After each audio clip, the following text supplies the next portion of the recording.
All right, welcome in everybody to the Voice of College Football's Miami post-game show. We did not bounce back after that horrible loss to Georgia Tech, but we did look like crap again. So I guess on a good note, we are showing some consistency here. Uh, Tonight we got Slim Shady Canes in Hurricane Central as always, and we're joined also by Chalupa Batman, new friend of ours here. So let's hear what you guys got to say about this. Pain. Disappointing. Pain. Why is it disappointing? Because it's disappointing, not just because it's not because we lost. It's just in the manner where we lost. Where it's like we've seen this before a million times, where it's the game is there. It's there for the taking. We could have gone in the half up 10. Parrish fumbles on the 1 yard line. You had the stupid turnovers. The offense, it didn't seem like it adjusted for the second half. And the blown coverages. It's the game we've seen before. And look, if you told me coming into this week, Drake May, outside of like the 4 or 5 touchdowns he threw, he's not going to play all that great. And North Carolina has almost 200 yards of penalties. I think we win that game, but only Miami finds a way to somehow turn that into a loss. And, we gave up 500 yards of total offense. This was a team that they put out a post about it, the number one rushing defense in the country. And Amari and Hampton ran for 200 yards or almost 200 yards on us. So that's why it's disappointing. It's not disappointing if we lost, because if it came down to like a close battle near the end and a tight contest the whole way, then it's like that would still be disappointing. But at least it's like, yeah, we saw what we wanted to see, in terms of the fight and everything. But Yeah, I Here's agree. here's my problem with that analysis. Context matters. The defense played lights out until they got absolutely exhausted because the offense kept stepping on rake after rake. Yeah. I can't be that mad at the defense when they spent that much time on the field against an absolutely elite offense. And I didn't go in this game thinking they were going to shut them down, because you're not going to shut down North Carolina's offense. They're that good. You have to slow them down and limit what they can do. No, I mean, I think we talked about this last week, where the key was bend but don't break. Force them into field goals, put Drake May into tight situations. And early on, they were hitting my keys, which was pressure Drake May, hit him. He looked uncomfortable. He was not playing great. Definitely. But like you said, I don't know if it was the defense getting tired out, or they just figured out something with how to attack our defensive line with the running game. But Drake May got bailed out by a great rushing performance by Omarion Hampton. I don't want to take anything away from that. It's not like our mistakes did not contribute to him having some fluke game. No, that guy has been one of the best backs in the country all season. That is just true. And also, just on another note, Tez Walker, he had a great game, but it would be the most Miami thing possible if he doesn't do shit for the next 3 weeks afterwards. I'm just saying.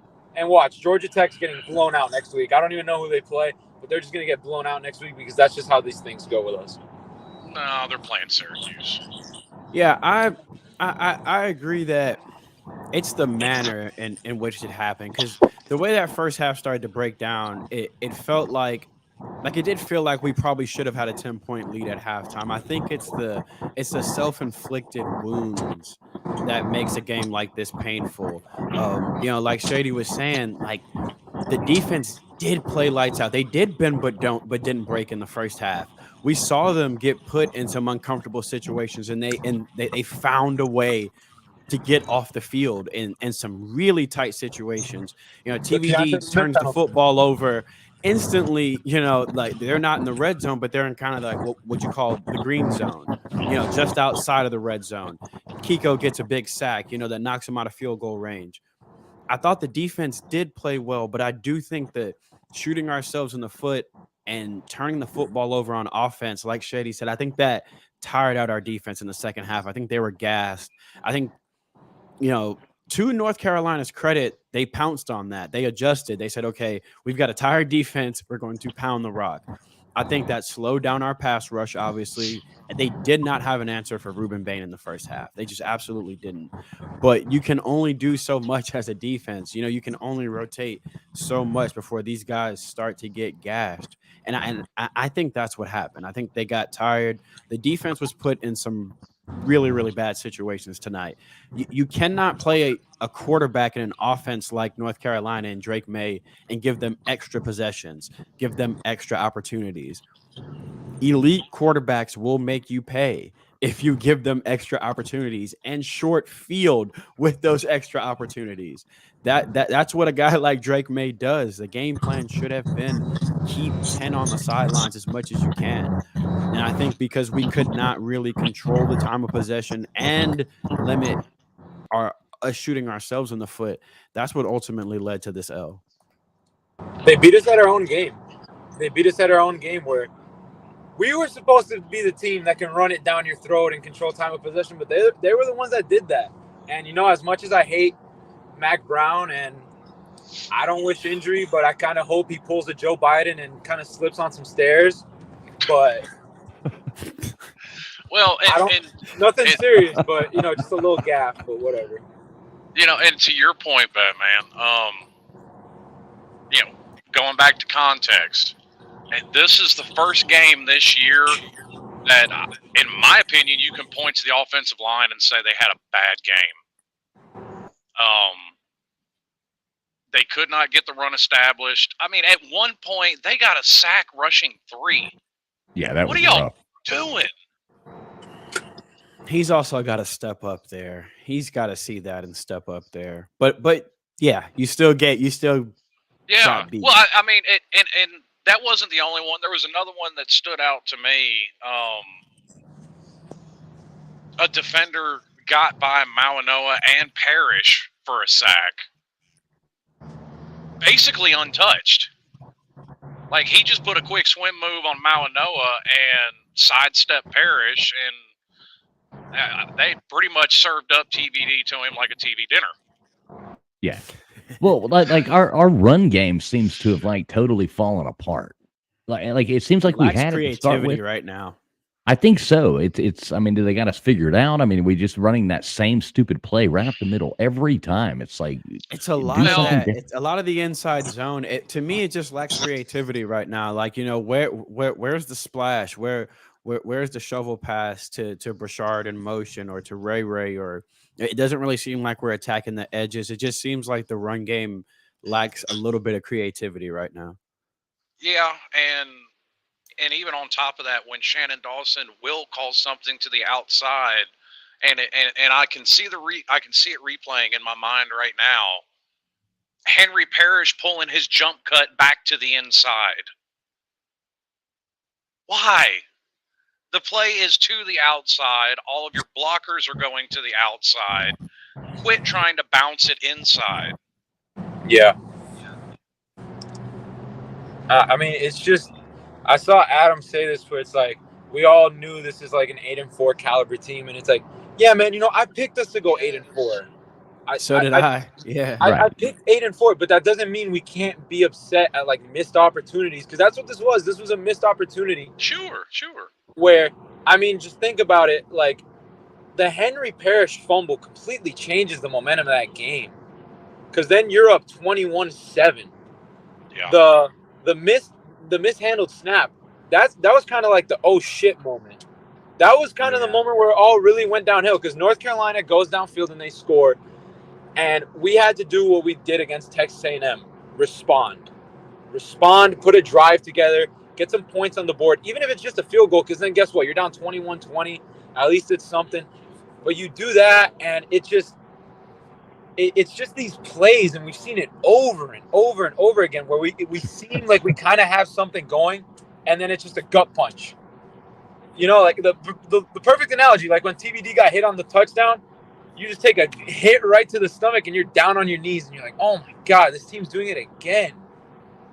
And, that was a touchdown pass where he took that shot and was down. I'm just saying the part where he fell down to his knees after he took got the wind knocked out of him.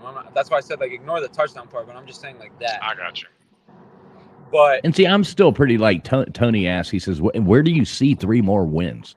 And I mean, I'm still pretty certain. I mean, you can look at most people's preseason predictions, and this was a game that most people picked us to lose. Texas I had us A&M was a winning. game most people picked us to lose, but we won. Georgia Right. Tech, most people picked us to win, but we lost. So I think we're still on track to hit that 7, possibly 8 I mean, wins. it's going to be interesting Yeah. seeing how this team plays next week, specifically offensively. Because say what you want about Clemson on the offensive side of the ball, how they've looked at times this year, but their defense has once again been great, good to great. We saw what they did against Florida State at times, being able to hold those receivers a little bit.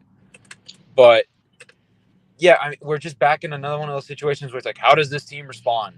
And it's like, bro, like I'm just kind of tired of it a little bit.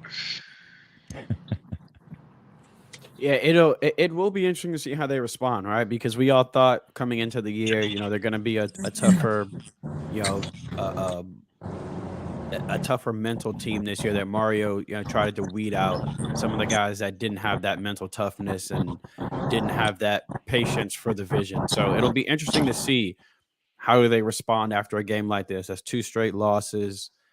You know, are they pointing fingers or are they galvanized? Are they coming together and trying to find a way to right the ship? I'm interested to see what the team looks like next week. You got another tough matchup, another night game against another tough opponent, strong offense, strong defense. I want to see this team come out and fight again next week. I think we can all agree this is not a bad football team, but they do make these bonehead mistakes sometimes that derail their own momentum. On promising drives like that, like the mishandled snap. That Would was a a promising drive, and would a I fair think if we can analogy get would a fair analogy be a growing pains? yeah, it is, and that's why part of that was me trying to. You also have to understand that if you do understand Mario's vision or a vision for building a program with a winning culture, that takes time. I know sometimes that's hard to say, and that's hard to. As fans, we want everything right now, but we all agree that this was not a winning football team last year. This wasn't a championship roster last year. We have 40 new players on this team. A lot of young guys playing this year. I think we all have to go back to our preseason expectation. I think most of us picked 8-4, but it is okay still to look at games like this and say, man, 8-4 doesn't mean that you can't pick a game or win a game here and there. It's football is football. You're gonna win some games you should lose. You're gonna lose some games you should win. So when we say, we predicted 8-4, that doesn't mean we didn't think there's a possibility you could sneak one. You could have a couple of wins in a row at a 3-game winning streak and carry some momentum and end up beating a team you've got no business beating. Georgia Tech did it last week. Yeah. So I think it's okay to still, after a game like this, feel let down, feel like, man, that's one that got away. I feel like this is 2 straight games in a row where it's like, these are games that got away that, yeah, maybe on paper coming into the season, nobody had us beating North Carolina. But at I did. halftime, how'd most of those people feel? The ones who didn't, though. You know what I mean? Like, I Yeah. think you go into halftime at this game. I do a halftime stream. It was mostly like, damn, y'all, we can beat this team. We should be up by 10 right now.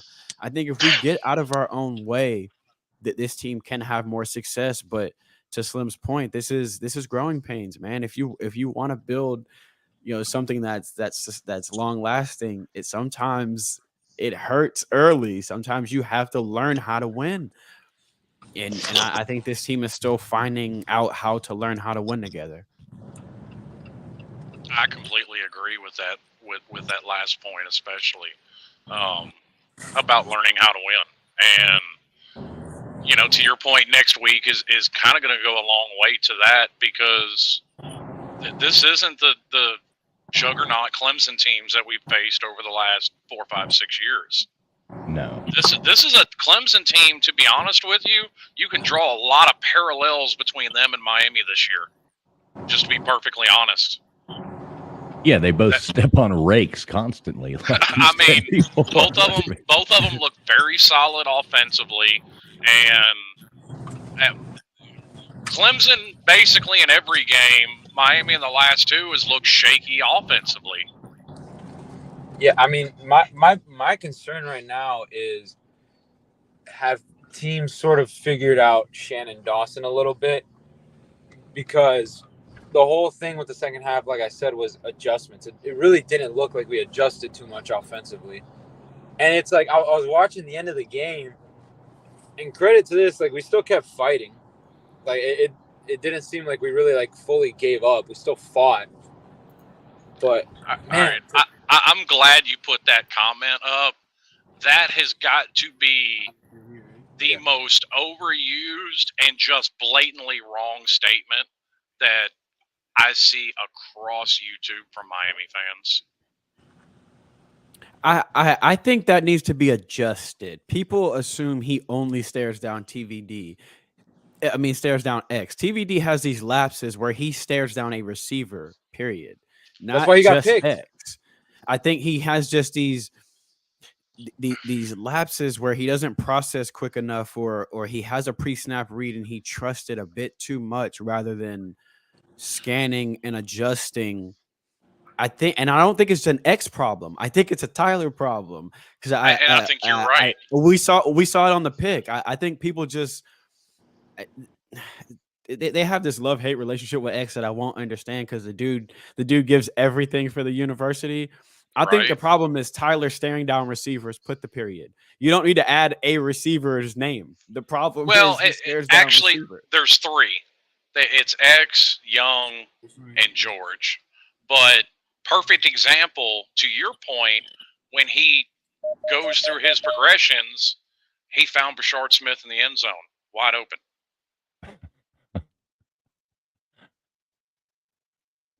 And that was blatant that he had to go through his progressions, because he sat there with the ball for 3 or 4 seconds.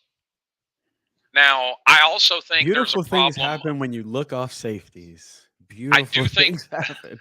I think there's also a problem with people not paying attention to, and I noticed this especially tonight because I was keeping an eye on North Carolina's defense. These receivers were not getting separation tonight. There was a big problem with that. There was a bit of a weird issue with spacing too. On a few plays, these route combinations where I'm thinking, all right, X probably has the option route here, but why is the spacing this bad where I'm seeing receivers 3 yards apart from each other? It's that confused me a little bit a few times, and I you saw it a couple times where TVD had to eventually scramble out to his right or to his left, which is never a good thing for us, but that's because he's going through and seeing no one's open. He's trying to break the pocket to give somebody an extra time to buy their time to get open. The spacing seems to be a little off. I'd like to see more space. I'd like to see us attack the middle of the field a little bit more as well. You know, that short to intermediate 10 to 15 yard range in the middle of the field beyond the linebacker, I feel like it's ripe for the taking. I think those are the adjustments I want to see from Shannon Dawson. We've seen a lot on the outside. I'd like to see us attack the middle of the field a little bit. And I know people keep saying it's because Arroyo is not there. You can do that same dirty work in that same zone with your receivers, with a guy like Brashard, even with X. I just think it needs to be schemed a little bit better. It'll open up the outside. We're seeing TBD do these long from one hash to the other side of the field throws on a 5 or 6 yard out. That's a very long throw. You know, where's the option routes over the field, you know, trying to back those linebackers up. That'll help things like the screen game and draws when you start backing those linebackers up, attacking the middle of the field. Right. And you know, there are times I'll definitely agree. I saw some problem. I had a few problems with what Dawson was doing. Like, I remember one example specifically that comes to mind. It was a 4th down there in the 4th quarter. It was 4th and 10. And Where are my curl routes? Where are my crossing routes? I mean, all he really had was somebody 20 yards down the field. Yeah. Now I'm gonna give, and I think people misunderstand when I say this. I don't put a whole lot of that on Dawson at the moment because, and for the exact same reason, I didn't put as much on it last year with the offensive coordinator as well, because just like it's been pointed out with Tyler, a lot of these receivers, this is their third playbook they're trying to learn since they've been there. And basically they've had about 5 minutes worth of time to learn it. So, and I think that's part of the problem why we can never see the progression on offense that we want to see, because it's constantly being changed on them. Now, I think the reason you're seeing it be more effective now is because what Dawson runs is, and I saw Joel Klatt give a great breakdown on this. What Dawson runs is very similar to what Rhett Lashley ran. So it's much more familiar as opposed to what we had last year, which is basically the polar opposite of what Rhett Lashley ran. But with that being said, there's still differences. You still have a difference in play calling. You still have some terminology differences and route concept differences. So I think that's why you're not expect. seeing the variety at receiver yet, too. Because for some of the variety that people want to see, like Shamar Kirk, like Tyler Harrell, these guys came in very late in the spring. You know, Shamar Kirk wasn't a early JUCO transfer. He was a late transfer. Tyler Harrell was a late transfer. I think it's going to take a while to see those guys. We saw Tyler Harrell get a lot more snaps tonight than we've seen, I think, all season. And we still haven't seen a guy like Shamar Kirk. I think guys like that will have a similar season to Colby Young last year, where we'll see them at the back half of the year start to really get more playing time. Because again, like you said, they're having to learn the offense, and they're later picking it up from guys who are still picking it up. So you can only imagine, you know what I mean, their learning curve. If we've got guys that have been here, and remember, our offensive coordinator came in late. This was a late process for everybody. So yeah, there's similarities, but there's only so much time. So I do think we'll see the offense open up, obviously, as the season progresses.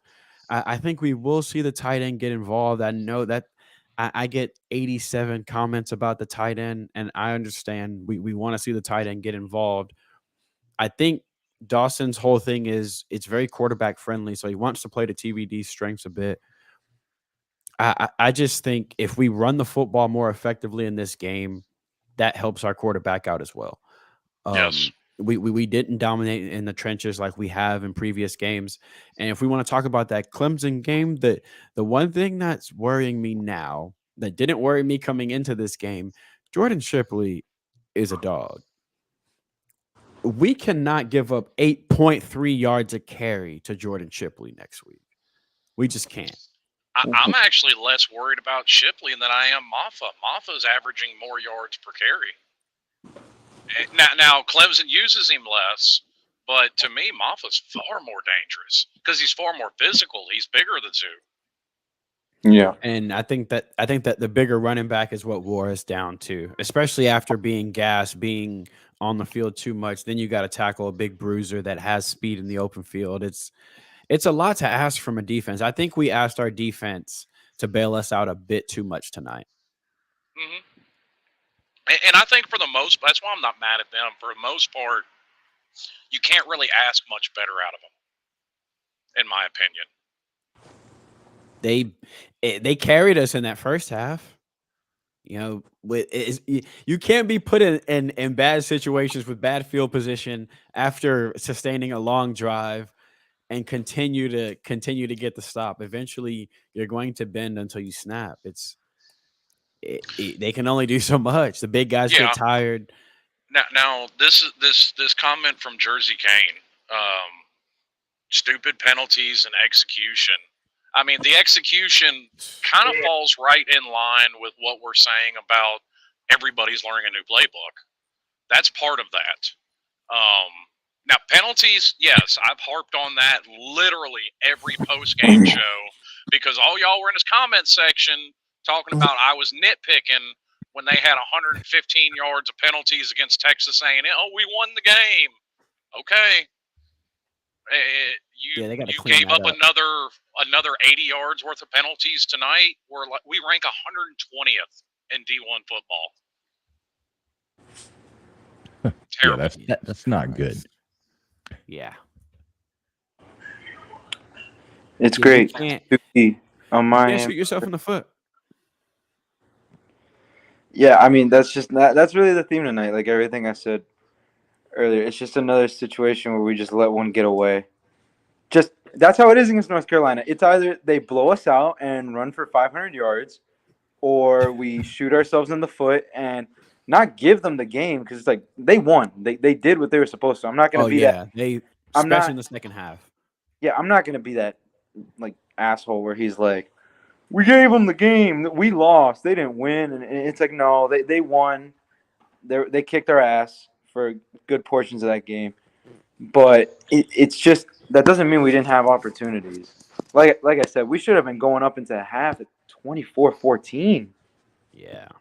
It's just it's back-to-back weeks of just stupid mistakes and missed opportunities and the Georgia Tech loss hurts even more now because now we got 2 ACC losses. Well, and here's the thing, though. That Georgia Tech loss, I'm sure a lot of us, with that 8-4 prediction, probably had us losing a game that just because it should be on everybody's prediction, you're going to lose a game you shouldn't lose. Now, me personally, I had it as NC State, not Georgia Tech. Yeah, me too. But I mean, if it turns out to be Georgia Tech instead of NC State, is that the end of the world? Well, no, it's still basically the same loss because look at NC State now. Should we be afraid to go on the road to them? To be honest with you, no. How about Louisville We're losing? actually still on losing track the for my 8-4 because I had us losing to A&M and beating Georgia Tech. So we're actually still on track for Right. my 8-4. That's a wash at this point. And I actually preseason I had us losing this game. When we did the staff predictions for all Hurricanes, I did have us winning this by 3. I felt like if we could pressure Drake May and run the football like we have this year, I just thought, man, we've got a chance to squeak out, a tight one. And I still feel like we could have if we would have just played sound football. But you don't beat quarterbacks like Drake May in an offense like that making mistakes. You cannot give him extra possessions. It's like giving Tom Brady extra possessions.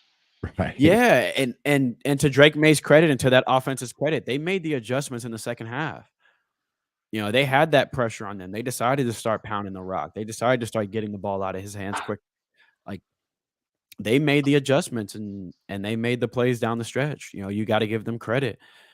As we shot ourselves in the foot and they capitalized. You still have to capitalize. You have to make the plays. And when it mattered, North Carolina made the plays tonight, and we just didn't. Yeah, something I noticed is Tim here says and I'm not sure, but he says TVD just said he had 3 ligament tears in his finger. Oof, well, he's had that one finger taped up all year on his throwing hand. Yeah, right. He's had a little splint on it all year.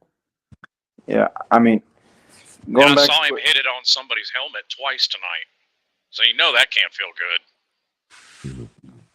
Yeah, I mean, going back to what Chalupa was saying, man, I lost my train of thought because now you said the 3-finger thing. Yeah. He did say that. Okay. All right. Ligaments in his finger. Oh, throwing in fall camp. He said he still feels it when he gets hit in the hand. So that's probably what happened tonight. I think it happened on that scramble early. I think it was our first drive when he kind of put his head down on the sideline, took that hit. Yeah. Okay, I remember what I was going to say now. With the adjustments North Carolina made, it wasn't just running the ball, but they also just tried to kill us with the flats and the screen game. Like Drake May, he neutralized the pass rush. He had the downfield shot to Tez Walker, but he was just working those flats. And also, I saw some people say like, "Oh, why did Mario decline the penalty to make it 3rd and 20?" It's like, bro, I thought that was the right choice. You mean to tell me that if you run that same play on 2nd and 30, that's not going to end up in a touchdown either way? Like that play was I thought like, it was the right choice too. yeah, I I mean, agreed. I agreed yeah. completely. I think that was a very smart choice, to be honest with I you. just wanted to point it out because I've seen some people say like, I don't know why he declined the penalty. It's like, bro, you're gonna get him in a 3rd and very long. You take Because that. he Why would trusted his defense to execute on 3rd and fucking 20. That's why. Because it's 3rd and 20. Right. What? Yeah, I man. thought when he made that adjustment, I was like, oh, that's actually really smart. Yeah, I mean, I saw them. I thought they were gonna take it, and then I'm watching the broadcast, and they were saying it looks like Mario's gonna decline. And I was looking at the situation. I was like, oh yeah, that's gonna be 3rd and 20. That's a good call. Good job, Mario. But I think you just got to trust your team to execute there. yeah, Well, I mean, and that's kind of the same thing with the Georgia Tech loss. I mean, the defense played, pretty lights out that whole game. Then right there at the end, just total busted coverage, and they walk it into the end zone. yeah. But at the end of the Georgia Tech game, here's because we were gassed. At the end of the Georgia Tech game, I fully believe it's because they were mentally checked out. Like they had checked out and they were ready to just celebrate. Like it's the same sort of thing, but to a much greater extreme as like when you hear coaches say, "Oh, we just got a turnover. They should take a shot here because now you got them scrambling." Yeah. See, I would agree with that if it was anybody else but Cam. You don't get to be an All-American putting in the work to mentally check out. Oh no, I'm not saying like it's okay. I'm just giving like the rationale as to why they were able to do that. And also just because it's us, like that Georgia Tech receiver caught like a tip drill ball that he tipped up like 7 times, but like whatever. Like, see, to I me, think it's that was more of a breakdown of, and I saw that as well in the Temple game. That was more of a breakdown of situational football. Like, in my opinion, it should have been pretty clear that every corner and basically everybody not rushing the passer should have just dropped back to the goal line. Situational football. And you actually and you saw it the previous 2 weeks beforehand at Temple when Corey Couch got that interception at the 20-yard line on 4th down instead of just swatting it away and giving up 30 yards of field position. I thought on that play particular, I agree a little bit with that situation. I'm probably calling a timeout, or I think that's a situation where you need to refocus the team because as much as yes, that's the All-American, so he needs to be dialed in. Sometimes emotions get the best of us, and the way that game started shaking out, there is still that. Why are we out here? His elbow was down. There's all these different things going through your head. So I think a timeout there would have been necessary to refocus. I think it's that to bring up trauma. It's the Fiesta Bowl. After it's hard to it's hard to bring yourself back down sometimes because then while you're bringing yourself back down, you're remembering all your checks in your head, but then there's that other part of your brain that's going, damn, his elbow was down. We shouldn't even be down here. I want to see okay mentally because like we should have won this game by now. Like, how did we not win this game? How did we not take a knee? And I mean, all of that is going through your mind while you're also, out there on the field. I think a timeout there is crucial. If you watch the U Part 2 documentary, Vilma says that. Because like they go into the whole Fiesta Bowl thing where it's like they were like they shot up the fireworks and they handed me the hat and we ripped open the Tostitos bag and I was like, oh my God. Guys threw their helmets. Yeah, and he's saying it. He's like, we were out there on the field and it's like, why am I still playing? Why am I still here? Like we won this game. I know we won this game. And yeah, it's just I can see that point. I can. It's calling a timeout in basketball during a run, right? It's hey, just a quick focus. We're back on the field. Let's address this elephant in the room because I've got plenty to say about it, and I find it absolutely hilarious. and I pointed it out a couple of times in Coop's chat, and it's popping up here as well. This is completely. Can we all agree this is completely asinine to all this talk about benching Tyler Van Dyke for Emory Williams or Ja'Cory Brown? Yeah, I saw it in some chats that I'm into where it's like, like Oh, it's going on here right now. Yeah. I'm just Hey, even in Coop's chat, I saw like the over Fire Mario, bench fan MVP, base. and I'm like, Jesus Christ, people! Like, this fan base and this team, I swear to God, are going to be the death of me.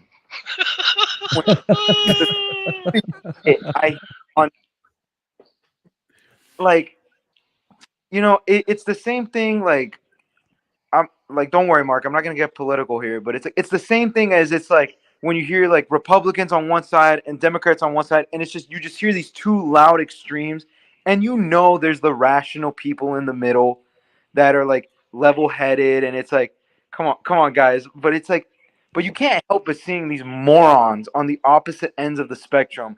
Where it's doing here, like, what the hell is going on? Listen, if you want to ruin another young quarterback, play him before he's ready. It's Right. very simple. And Very you know what? simple. There's There's a kid. I'm sorry. There's a kid at Missouri right now that has no business being on that roster that got shell shocked and got put in the worst position last year because of a situation like this. Emory Williams will need time. He does have what it takes on paper. That kid looks like he does have what we're looking for in a quarterback, but he is a true freshman. This time last year, he was getting ready for class on Monday.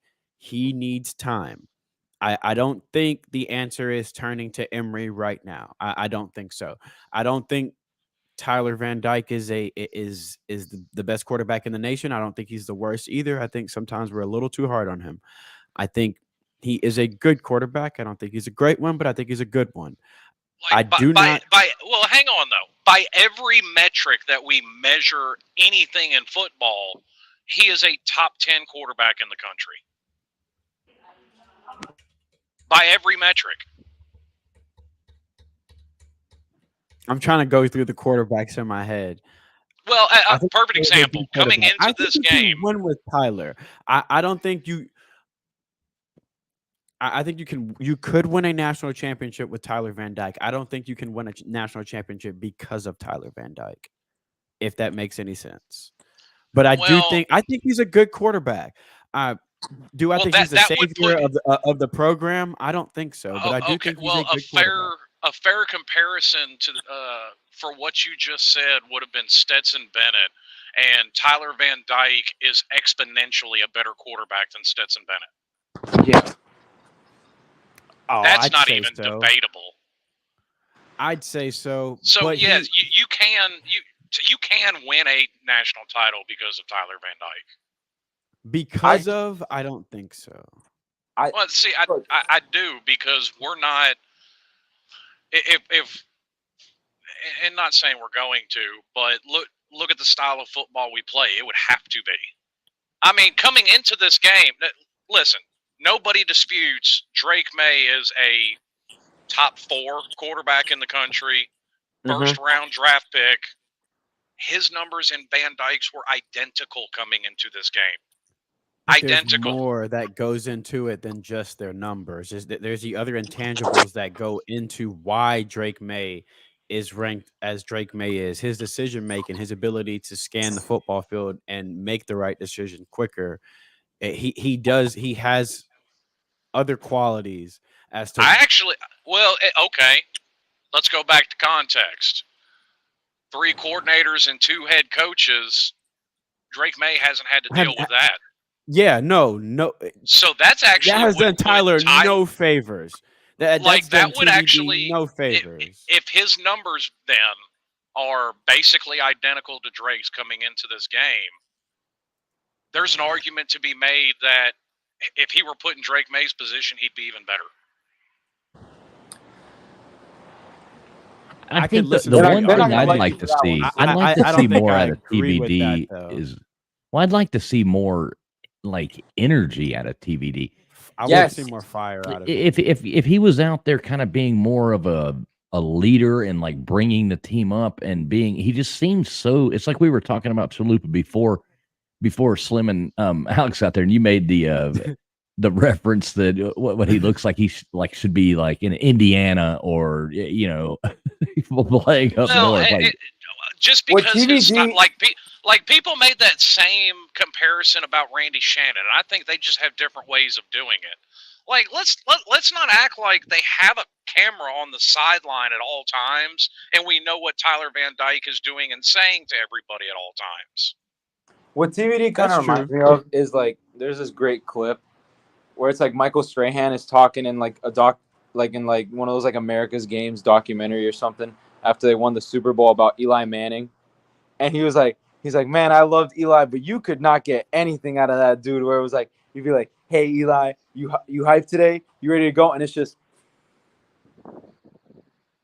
it's just that. It's like you don't know if he's happy. You don't know if he had the worst day of his life. You don't know if he's had the best day of his life. You don't know if his girlfriend cheated on him. You don't know if he's ready to come out here and just dominate. Like you don't know. You don't know. And it's like I'm not saying that's a bad thing, but there just seems like there's kind of times where you like I would prefer like a more like hyped up quarterback who shows the emotions. Bro, they showed it. I still remember this on the broadcast where it's like after the final Jacoby George touchdown against Texas A&M, everyone's like hype up, like the offensive line's like, hell yeah, we just did that, and he's kind of just like ready to walk off the field, and it's just like, right. I don't know. I do like, think he's a good. He just there's that sometimes the swagger that we expect from someone who has the U on their helmet. Sometimes he just doesn't exude that. Like the joke that me and my friends made one day is he kind of has the swagger of like a Wisconsin quarterback sometimes. Like, he's a lot better than and those of us that are college football fans, that just makes sense to us when we hear that. But I do think he is a good quarterback. I don't want to disparage he is a good quarterback, but there are these moments where in crucial situations where we need him to be TVD, he becomes Tyler sometimes where we need him to be TVD. Yeah, I mean, I just want this is a big ask, but it'd be nice to just get one QB with that sort of like Tom Brady kind of personality where it's like, oh shit, hit the fan, let's fucking go. Like how many times did they look over at like hand the camera to Tom Brady on the sideline and he's just giving that death stare and you knew that boy was gonna march down the field and win that game. Well, okay, there's an example of somebody that's not like he'll do it pregame, but he's not marching up and down the sideline screaming, hollering, and yelling. He's to your point, sitting there very composed, and then he's going to go out there and handle his business. Brady, bro, I don't know if you've seen some of the Brady was manic on the sidelines. Yeah. Listen, I'm a Tampa Bay fan, dude. Not always. Like people focus on that, but that was like 20% of the time. I don't know if you saw before his first Super Bowl that thing he had with Drew Bledsoe where it basically looked like they were about to fight each other. I mean, I still remember that clip where one of the New England players got in between them because he thought they were legit about to start like scrapping or something. It was like he was like, "Are y'all good?" Well, and the you know what? That may what's be a hilarious Tampa is thing. Tyler could do these things and we just could not see him. You know what I mean? Like yeah, literally like Jacoby could listen to this and go, "Oh man, he does." Like we be jumping up and down. They just, you know what I mean? It's just we don't. I feel like we don't get to see that side of Tyler. That's exactly the point I'm making. But to Central's point, there's times in the game where I feel like you do want to see that from Tyler. Where there's times in the game where you want to feel like, even if you don't get to see him do it, you want to feel like he has the energy like, well, it's on me now. And I don't think we get that energy from him at times. And everyone's not like that. Some people are more reserved. Some people will say it to themselves. Eli Manning. Just when it's, Right. I think when it's the quarterback, though, we want to see that more because there's that old joke of the general with the brown pants on, right? Like we want to look at somebody and know that we got this. So I mean, I think just from that quarterback and it's the Canes, like our whole vibe is swagger. It is confidence. It is. Yeah, that it's not. It's not I'll having Ben. get him It's next not having time. a Ben Stein as your quarterback. You know? I mean, Okay, guys, we're gonna go out there and it's like Jesus it'd be Christ. Come great on, to at see least put a something little like bit of. it'd be great to see something like that famous clip where it's like Peyton Manning, and I don't even remember what game this was, but he just goes up to Jeff Saturday. He's like, hey, you need a fucking block. You need a fucking block. And like they're just getting in each other's face. And it's like they're going at it, and teammates are like, yo, sit down. He's like, no, he needs to do his job. He needs to do his job. And they sort of just sorted out, and they won that game. Like, it'd be nice to see something like that, where it's like maybe not to the extent of like that crazy, where he's like getting in the dude's face. But Well, like, and like to come back around to the point though, I understand, and everybody does. Numbers are not the end all be all, yes, but numbers don't not matter. And you can't have Drake May on this pedestal as nobody argues outside of a top 5 quarterback in the nation the last 2 years in a row and have a quarterback with basically identical numbers and he's trash. Like, these two things can't be true at the same time. Yeah, Tyler Van Dyke is definitely not trash. I think that's that overreaction that Central was talking about. I think that's that. Look, Tyler Van Dyke is not a bad. We've had bad quarterbacks. Like, guys, let's be honest. Yeah. We know what a like, bad freaking like- quarterback looks like- like. where do you want Tyler's to not a start? bad That's the real Hey. thing. Where do you want to start with that one? Hey, raise your hand if you'd rather have Malik Rozier right now. Okay? Let's just go Hey, recently. Malik was a good quarterback, though, man. That 2017 team was legit. No, that In defense spite was of legit. Wait a minute. The defense. The defense was legit. Malik Rozier was a 50% passer. Hey, man, Malik's my guy. I like Malik. I like Malik too. Yeah. This is not a disparagement of Malik as a person, but he was a 50% passer. Tyler Van Dyke is over a 70% passer. When's the last time we had one of those? Adam does. that. Adam does kind of make a good point here. He says. Oh, he's definitely not the. Wait, no. problem. Here's the comment. I'm happy with TVD. Bama would like to have him. We're lucky he 100%. stayed with us. Yes. And you can't put everything on. No, that's not what we're doing. On him. I mean, these stupid, these fumbles. Like we were saying before, right there, you going into the end zone to score a touchdown and you fumble the ball. I mean, that's a huge difference in just the way a team plays, like the whole psyche of the team and everything like that. Once you start messing up and getting frustrated, this person rubs off on this person rubs off on this person. A team has to know how to win. A winning team wins. And it has so much to do with attitude, positivity, and just playing like a team. And once you get down, it's to be hard. clear, we have not dropped these 2 games because of TVD. We Yeah. lost these 2 games to because of Bulls- inconsistency, mistakes, and not capitalizing. And I To don't think Bull- that's just on Tyler at all. That's Well, no. on the Like- Miami Hurricanes. Like, perfect example. Okay, we had 3 turnovers tonight. Yes, that was a nobody's gonna. You can't put that interception on anybody but Tyler. But the other 2 weren't him. That was a bad snap on Matt Lee It was a bad snap, yes. all Which day he long. was pissed. He was pissed. Yeah, I felt bad for him. And he knew he screwed it up. He was mad on the sideline, and obviously Parrish fumbling into the end zone.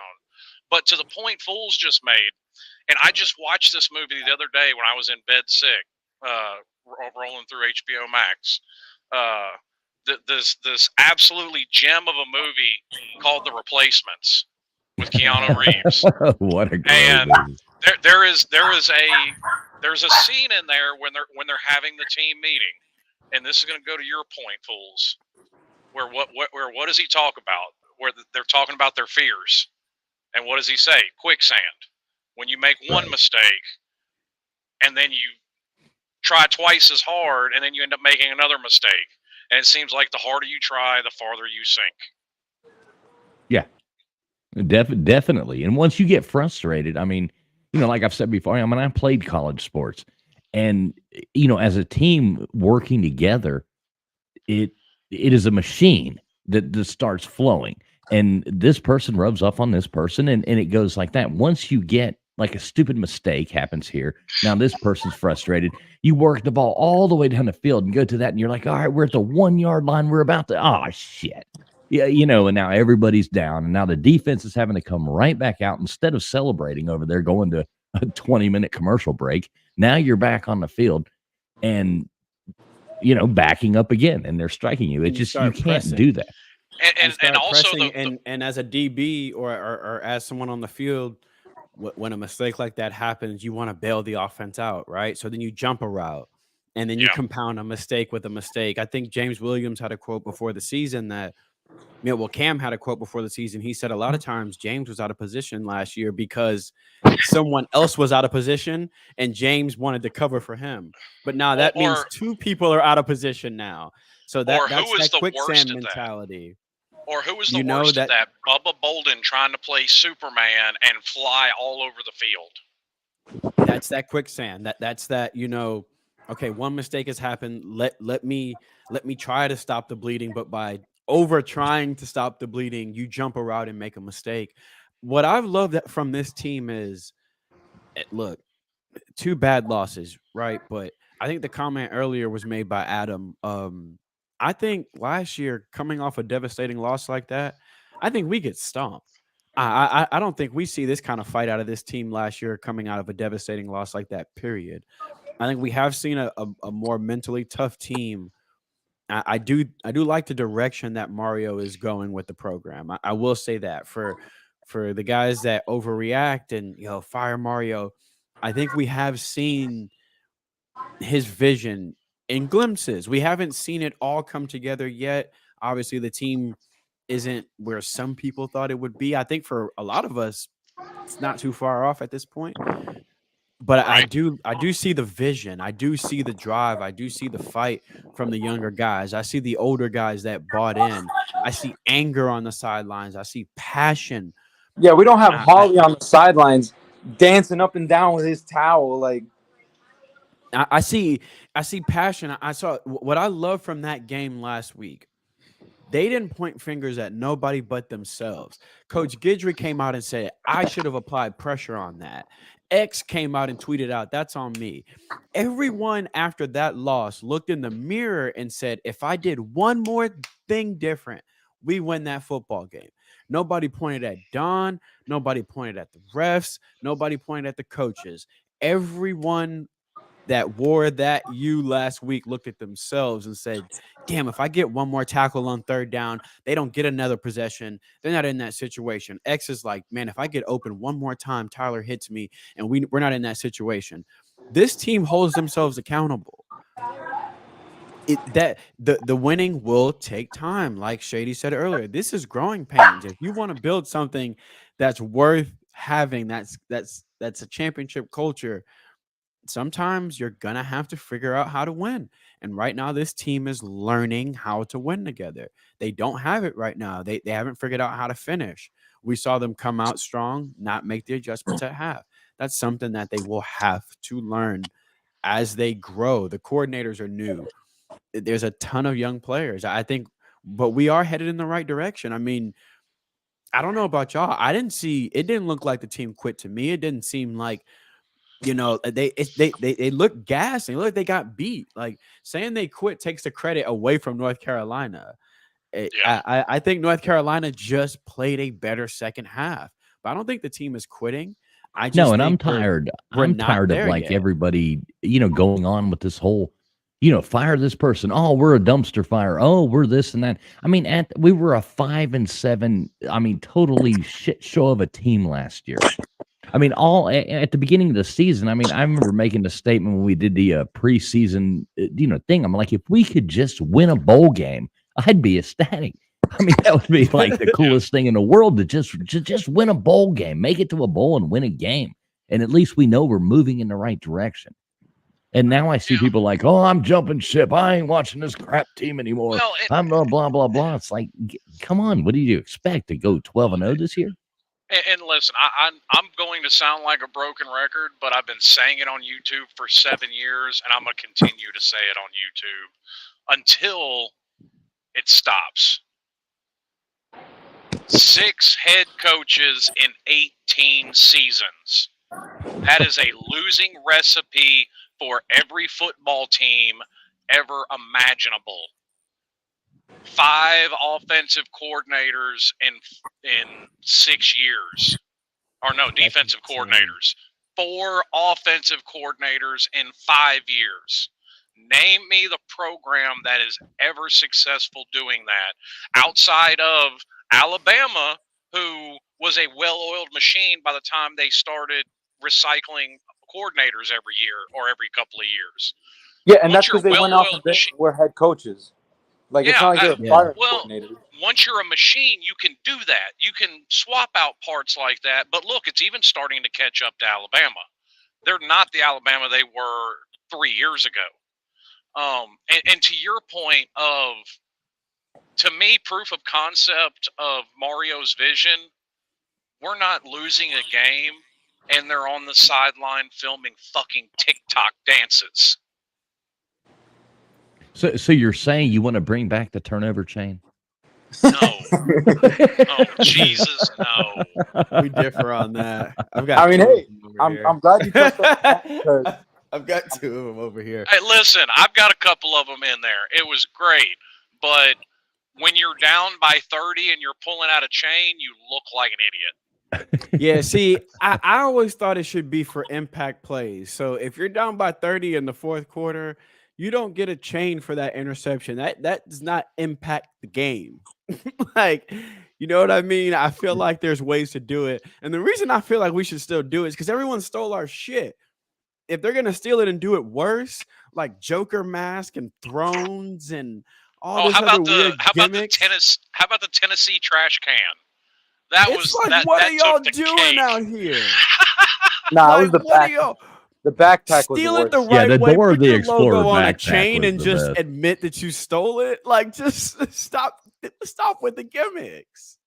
I mean, Well, hey, doesn't I'm Georgia glad- have some kind of weird like They junkyard have the dog shoulder thing that pad, they put yeah. on now or Yeah, something? they've got like some Road Warriors shoulder pads that they throw Right, on top right, of their yeah. shoulder pad. So it's like, I'm going to put on some shoulder pads on top of some shoulder On pads. my shoulder pads. Right, so I can Yeah. look like the great Neomungus, you know, from The comment from Mad earlier Max. was, do you see 3 more wins? So I have a question for y'all.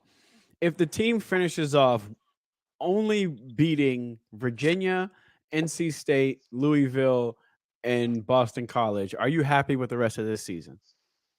As long as there's Yeah. like fight, like if we get Yeah. blown out and railroaded in these other games, and it's like, but if it's like, Context. if it's 27-24 against Clemson, 31-27 against FSU, like, you know, these close, tight battles where we fought till the end, I'll call that progress. I mean, that's what I said I wanted to see this year. Win the games you're supposed to win, which we already didn't do that once, but that stuff happens. So fine, it's in the past. We're not going to keep harping on that one. Put up a good fight in the big games, and maybe win one that you weren't supposed to win. If we could do that, And add this to it. How about you win a bowl game? You Yeah, won I was one gonna of say them. that. I was Win gonna a say bowl that. game. You've won one bowl game since 2006. How about I you don't make care. a bowl game and win it? Look, I don't care if a it's trophy. the Orange I don't Bowl. care what it is. I don't care if it's the Orange Bowl. I don't care if it's the Marlboro Red Bowl. I don't care if it's the Campbell Soup Bowl. Like, just I win want the something. Pop-Tart Bowl. I want to be the first team to win the Pop-Tart Bowl. I think that would go down. Yeah, as long as it's frosted cinnamon, because all the rest of them aren't worth eating. Now, You know. Now, I'm going to be selfish about it. I want Music City just because it's 2 hours from me. I'll Hey go Slim, to Nashville. I might drive up and go to that if we make it to the Music City Bowl. I might come to that with you. What Wait, about you the mean old there's school an Peach excuse to Bowl? go party How in about the Nashville? Peach Bowl? Exactly. I wouldn't be mad about a Peach Bowl at all. Let's bring a I want Peach Bowl. any bowl. I've got I want trauma any from the bowl. I last don't give a Peach Bowl we goddamn- were in. The GoDaddy.com Bowl. Yeah, any bowl. I'll take any bowl that we can get into. If we can at least win 6 games, that's an improvement over last year. We're moving forward. And if we win the bowl game, that would be awesome. Now, obviously that's setting the bar low. Of course, I would have loved to have won 12 games this year, but none of us thought that was going to happen going into this season. So the people like jumping ship and acting like it's like, oh my God, this is horrible. You know, Get a fucking brain. Well, I and, and, guess. and like talking about 3 more wins, it's like Clemson does not look like this juggernaut. After that, we have Virginia. Virginia's literally fighting to be the worst team in Power 5 football. We've With got Georgia Boston Tech that we lost to. No, actually, I'm not gonna do Georgia Tech like that because didn't Virginia lose to William and Mary? I mean, they're that Did bad. they? Like, so Did they lose to William and Mary? I think they might have, or no, that may be their only win. I think that's their only win. Excuse me. That's pretty bad. Oh, that's their only win. But, so Like, okay. Clemson doesn't look like a juggernaut. I'm going to be perfectly honest with you. Florida State doesn't look like a top 5 team, but irregardless of their ranking, I've consistently said this for 20 years. Florida State is a 50-50 game every year. I don't care how either team looks. Now, Slim, you're still going to come on dressed in the Sebastian costume if we win that game, right? Head to toe. Okay. Head Slim has the Sebastian costume.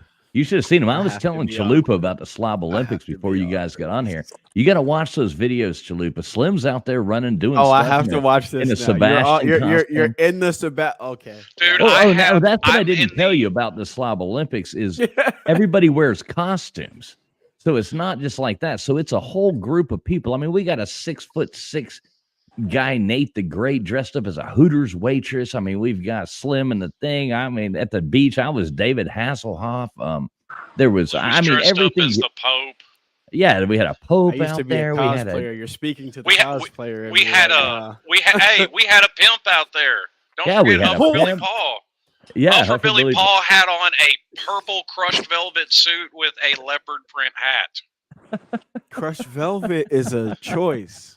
And it was a choice. It's a good one if you're gonna do pimp. You gotta go all the way if you're gonna do pimp. I almost went to work for him. I was literally out there head to toe, Sebastian head, the damn feet. What was that thing? It was terrible. I had on a jersey, a 5-pound chain with a cape on it.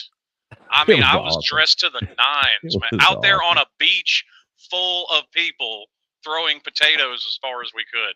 Oh, yeah, we had a potato throw. The year before, we had the mustard bottle throw for Tennessee, who could throw the mustard bottle the farthest. The first year we did it, we had a shoe throw in honor of Florida screwing up that LSU game. Yeah. And that was in the streets of Atlanta, Georgia. We were downtown Atlanta, and we're throwing shoes down the street during the plague. And the cops are coming up sweeping us off the streets and stuff. It's like, oh, my God. Yeah, we have a good time, We have a good time. You know what? I'll even give y'all a preview of it. I'll be right back. Y'all keep going. All right. I mean, hey! While Slim steps away and does that real quick, everybody tuning in, we really do appreciate you being here. Do us a favor and please smash that thumbs up button. It really does help out the voice of college football, and it does help the YouTube algorithm get that out there. And if you'd ever like to show any kind of support for the show, the super chat button does work. And in the description of the video, there is links to Mark Rogers, Cash App, PayPal, all that kind of jazz. So any love that anybody throws out there is always appreciated and never expected. But thanks everybody for being here. I wanted to work back with the whole turnover chain thing. I mean, we know this is a rebuild, guys, right? Like, we had Manny Diaz as our head coach. Oh, man. The team that had a defensive head coach that couldn't tackle. I mean, at least tackling's gone better. We've gotten pretty good at the whole tackling thing. So, but like we know this is a process, and it's like we've said that this is a process. Like we said it on this show. We all had around 8-4. That was what we expected. Outside of, again, a few crazy outliers on Twitter, which that's just not a real place that exists. No, everything you read on Twitter is real. Yeah, totally.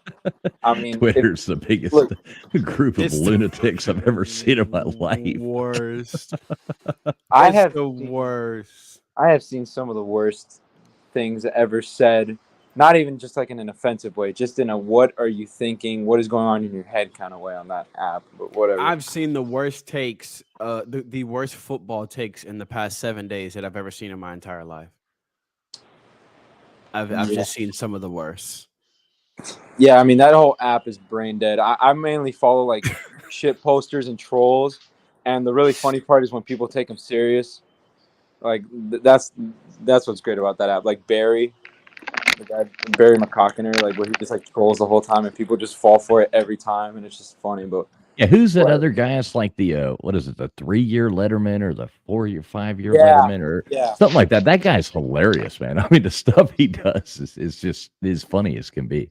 Yeah, I mean Barry at one point, I still remember this because it was so funny. Like he was talking about the whole Taylor Swift, Travis Kelce thing, and he was like, "It's so sad that Taylor." Yeah, there we go.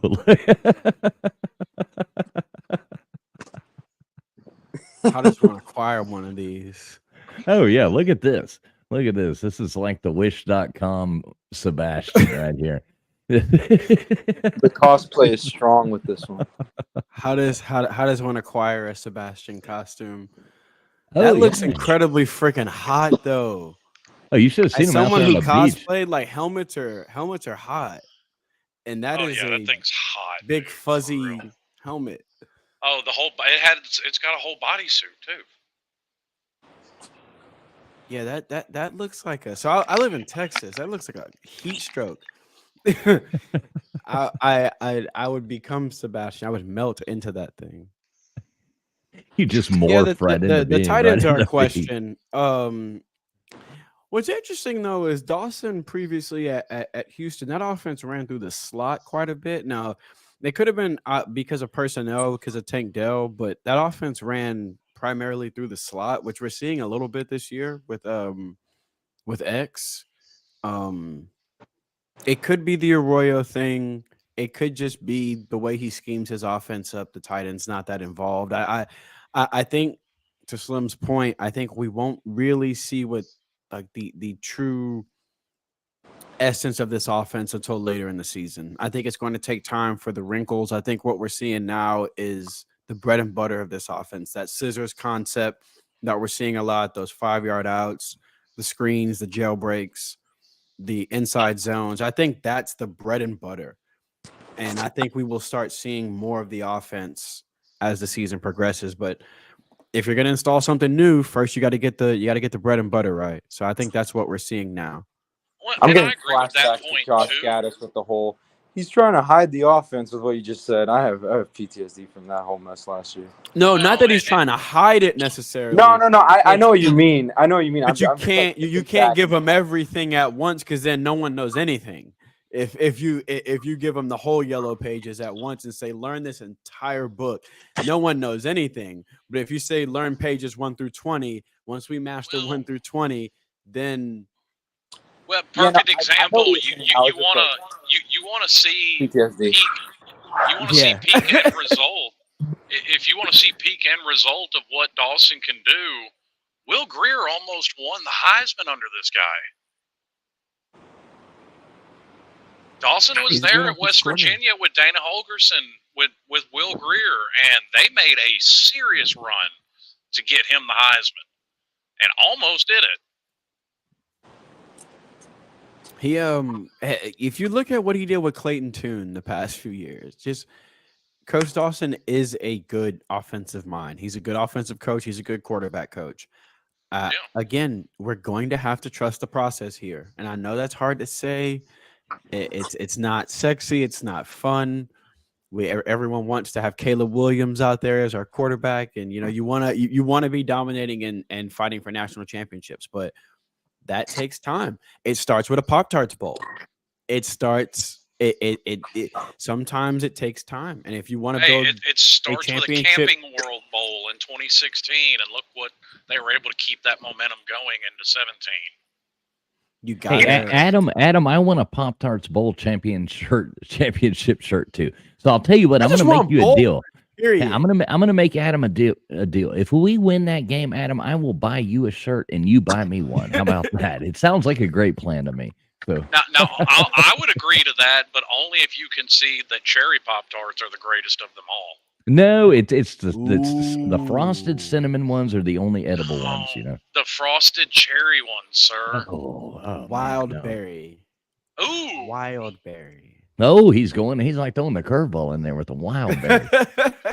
I mean, at least he didn't go like full fat kid on us and go with like the chocolate fudge ones. Right, the s'mores. The The Oh, the s'mores. s'mores. I have a theory. See, I have a theory on s'mores. Whether it's actual s'mores or like the Pop Tarts, I think s'mores are better in theory. Like when someone says s'mores, you're like, oh, this is great. They're fun to make. And then you make one and you start eating it and you realize, I got to eat this whole thing. And no one ever really, it's like popcorn, right? Popcorn's better in theory. You smell it. It's like, I want a bucket of popcorn. Then you get the damn thing and it's like, did I really? Yeah, you throw I a really bunch of want butter this. all over it, and you get that weird powder salt stuff, you know, and that Yeah, and tastes then you like eat kind of like like cheese, and then you 18 get pieces of it, indigestion. and then you're stuck with a whole thing of popcorn. I think Right. s'mores Well, are better in theory. I love that. yeah, s'mores are just a fitting in with us. freaking mess. I love that Chalupa's fitting in with us with the whole theme we keep going of just going on random tirades after we run out of shit. Well, yeah, I told him. He was actually like, "Well, what do y'all talk about? Do you just talk about this?" I'm like, "Man, this can go anywhere." Like, It's very much me. It's very much who I It's am. it's a I'm very flowing much like, ooh, conversation. shiny. Like I'm Yeah, yeah, we're easily distracted as well. yeah, Mark probably we're like tuned the right cat, you know, somebody's shaking the whole thing. We're ooh, piece of candy. Mark might have just tuned in right now, and he would have been like, "Are these sons of bitches talking about goddamn Pop Tarts?" right, Mark. I often get Sorry, in trouble Mark, for but having you know, weird we try for you, snacks. man. We try for you. Um, so anything else? I mean, I think we've about covered most of the stuff. I would like to drop Chalupa's link again. He's got a growing channel, and it is a new channel, and he could really use. He's closing in what almost 700 subscribers there, and you cover Yeah, I don't Chalupa. know You how cover that's a lot of happening. what do you do mainly? You want to tell the folks about it? So over on my channel, it's mostly recruiting. So I've had most of the Miami commits on with me. What I do is I do an interview, but when I do the interview, we watch their highlights together. So we throw up their huddle, we watch their tape together, we break down plays together, and we talk. We talk about why they chose Miami. You know, what coach was instrumental in getting them here. You know, for the receivers, I always ask them about Coach Kevin Beard. So as far as the Miami commits, I've had, Nino Francavilla, the 3-star center, Derek Plaz, the 3-star offensive lineman, Juan Manaya, the 3-star offensive lineman, Dylan Day, Isaiah Thomas, Waden Charles, the 2025 4-star receiver, who's probably going to be a 5-star receiver when it's all said and done. The 2025 quarterback, Luke Nickel, I've had him on as well. Vincent Shavers, Dalen Russell. I've had most of the 24 class on so far, but I've also had other recruits on too. Kennedy Erlacher, who's committed to Notre Dame.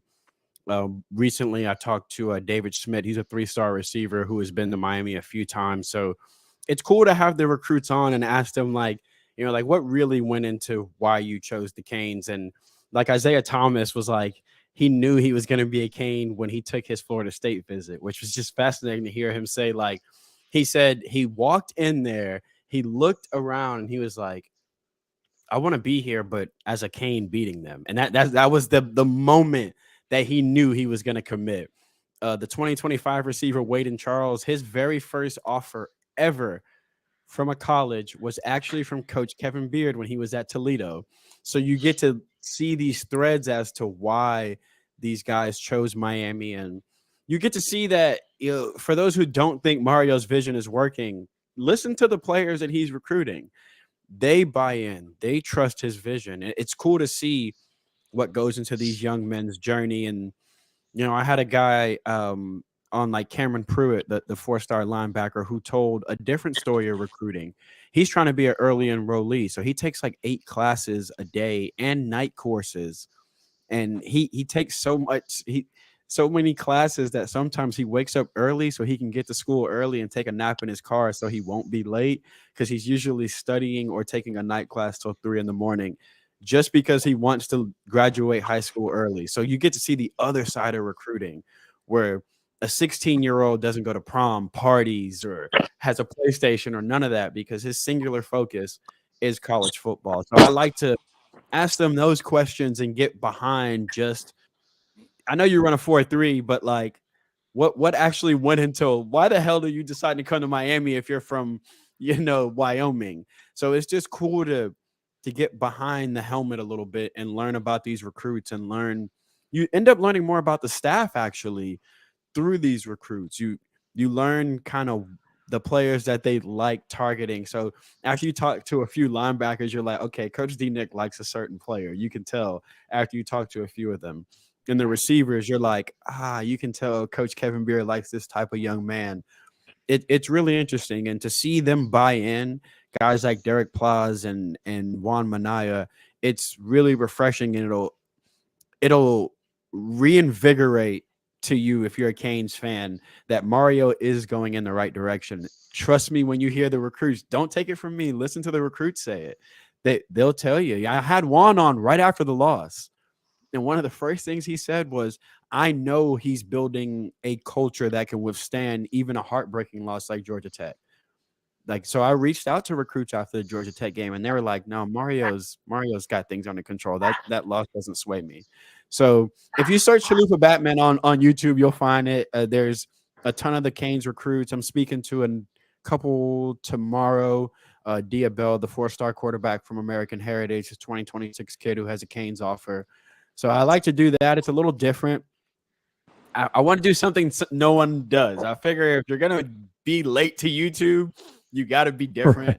Right. So my love for recruiting, and I love watching film and breaking down film. So getting to do it with the players is just a lot of fun because it turns into just boys watching film. How I am like on here, that's how we are. Yeah. Me and the recruits, we kick back, we tell jokes, and we sit there and watch film like we're watching football. And if you want to see I've had a really good time. Watch his damn film with him. Right, I've had a really good time watching your channel and getting to know you as well. I mean, you're a really cool dude. So I dropped your link there a couple times into the chat. So I do hope everybody do click that link and sub them up, man. Let's get this guy to 1,000 subscribers and get these videos monetized going out there. Let's help our Canes family out. With you on here, this really makes me want to ask this question.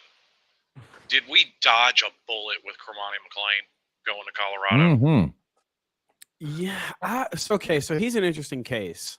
I think as long as he has structure, that kid's going to be a star.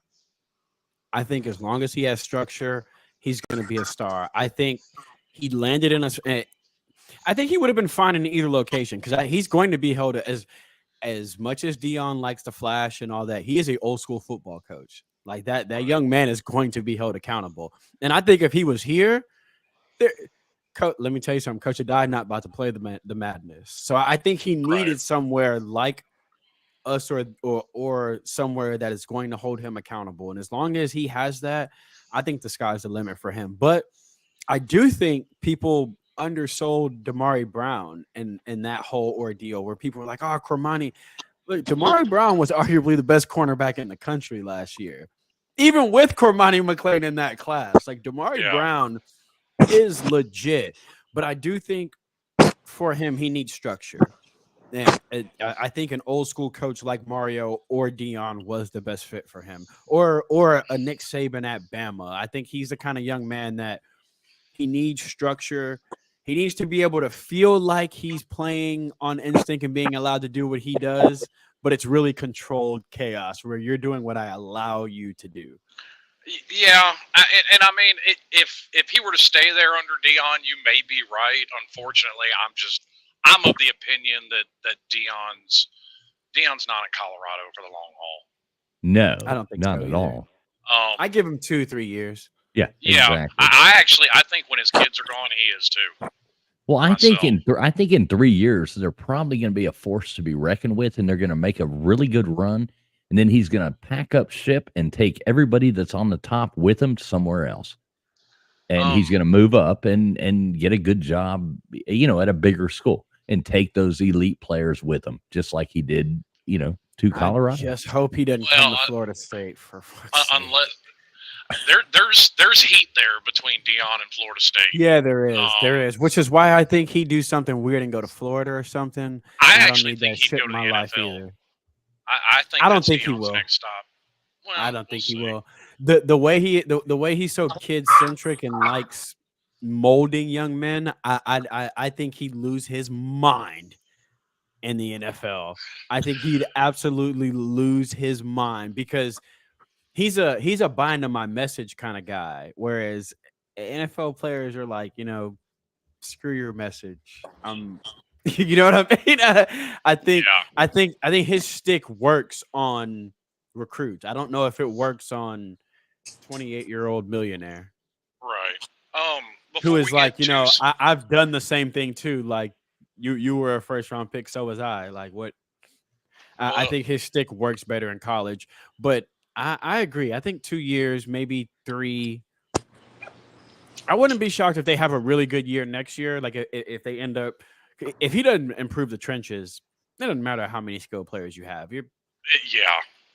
He's got to improve the trenches.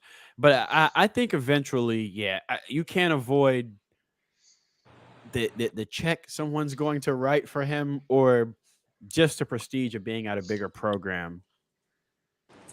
Yeah, he's one other not going thing- to settle. He's not going to settle. He's wanting to move up. He took the worst program that would bring him in, at this level, and jumps in there, and he has turned it around. I mean, kudos to the guy. I like Dion. I think he's a cool guy. I think he's an electric figure. I don't have a problem with Dion.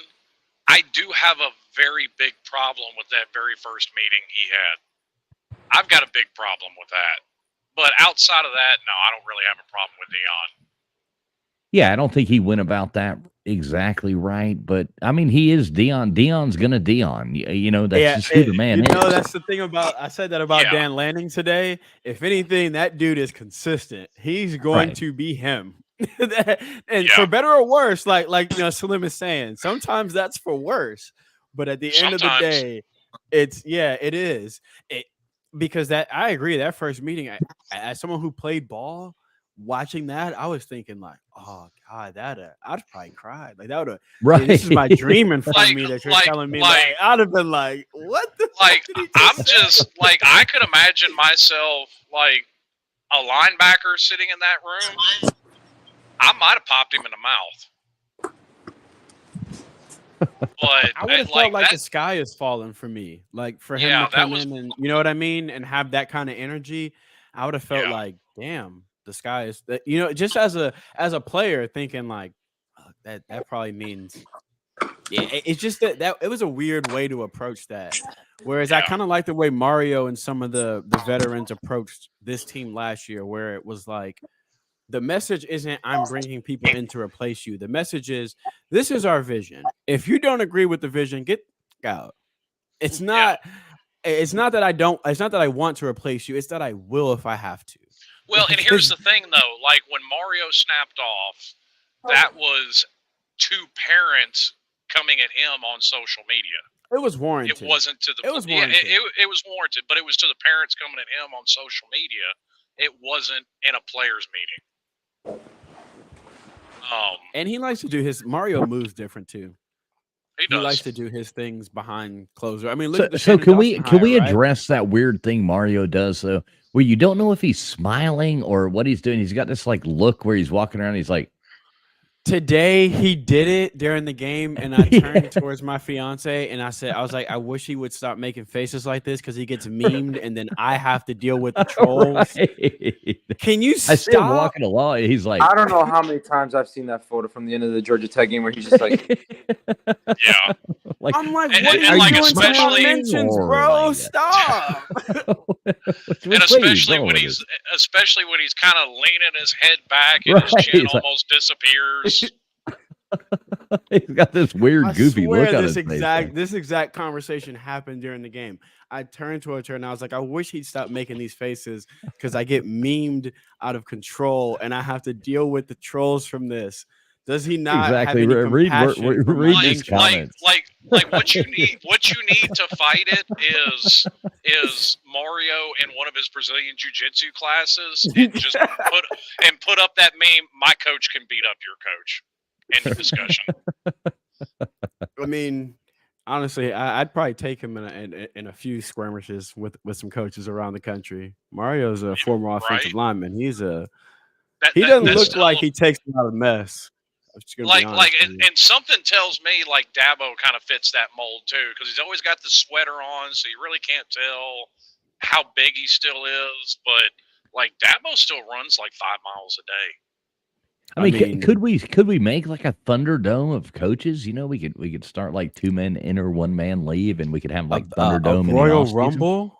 It'd be awesome. Of college football head coaches. Oh, gee, at least Vandy doesn't have their coach anymore. God, that dude was built. Remember the one Dan Mullen tried to fight acted like he was trying to fight a couple years ago? Right. Yeah, I remember that. Like, dude. Come on. There's going to be some jacked up FBS coach that is probably going to win this, and no one's going to know who he is, but he's like a former linebacker who still lifts and breathes creatine. Before we get too sideways and we lose everybody on this, because I know some people are starting to go to sleep. Right, we see the numbers dropping down. You know, we touched on it lightly. Tight ends are like, do we just not have a tight end outside of Arroyo that can catch a pass? Doesn't seem like it. I wonder if they don't want to give too much too soon to Riley, because I feel like I'm not waiting on a tight end. If I'm trying to get the tight end involved, somebody needs to step up. But I wonder if they don't want to give too much too soon to Riley, which to me, that's got to stop being the excuse. We have to start working the middle of the field. Yes. I mean, we've seen it in the past, especially with this team. Like Brevin Jordan started as a freshman tight end, and he had an impact. Like, well, it's not. They didn't have a choice but to start Brevin Jordan, and like I know, but it's worked out okay. I am very much against starting true freshmen on the offensive line, because a lot of times that's a position that, especially it making the transition from high school to college, that you physically have to grow into. Like, a lot of guys coming out of high school are just not big enough to go up against 24-year-old offensive linemen. But that's what I think that's to Batman's point. That's just a part of the game that I think we're missing, that would help out tremendously.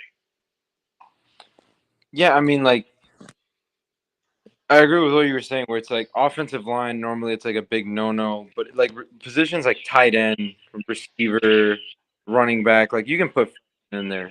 You don't really want to play, like, for example, like a freshman QB. But, I think the issue with starting with giving Riley too much is that pass protection aspect. I think that's why we've seen Cam McCormick a lot more, because when it is max protect, that tight end is now an extra tackle. Like, there is you now one-on-one against a pass rusher. So I think that's why we've seen Cam McCormick, and we haven't seen our tight end as a weapon in the offense. And look what they had to deal with Will Mallory last year, and just completely refusing to block. Like, people just said he was incapable of it. I think he just refused to do it. Like, it just was like, no. He's just like, no, I'm not doing it. But you can throw me a ball, and I'll get, like, I remember, because there were a lot of people that liked Mallory, and this was one of the things that, and I remember watching this with my uncle at the Clemson game last year.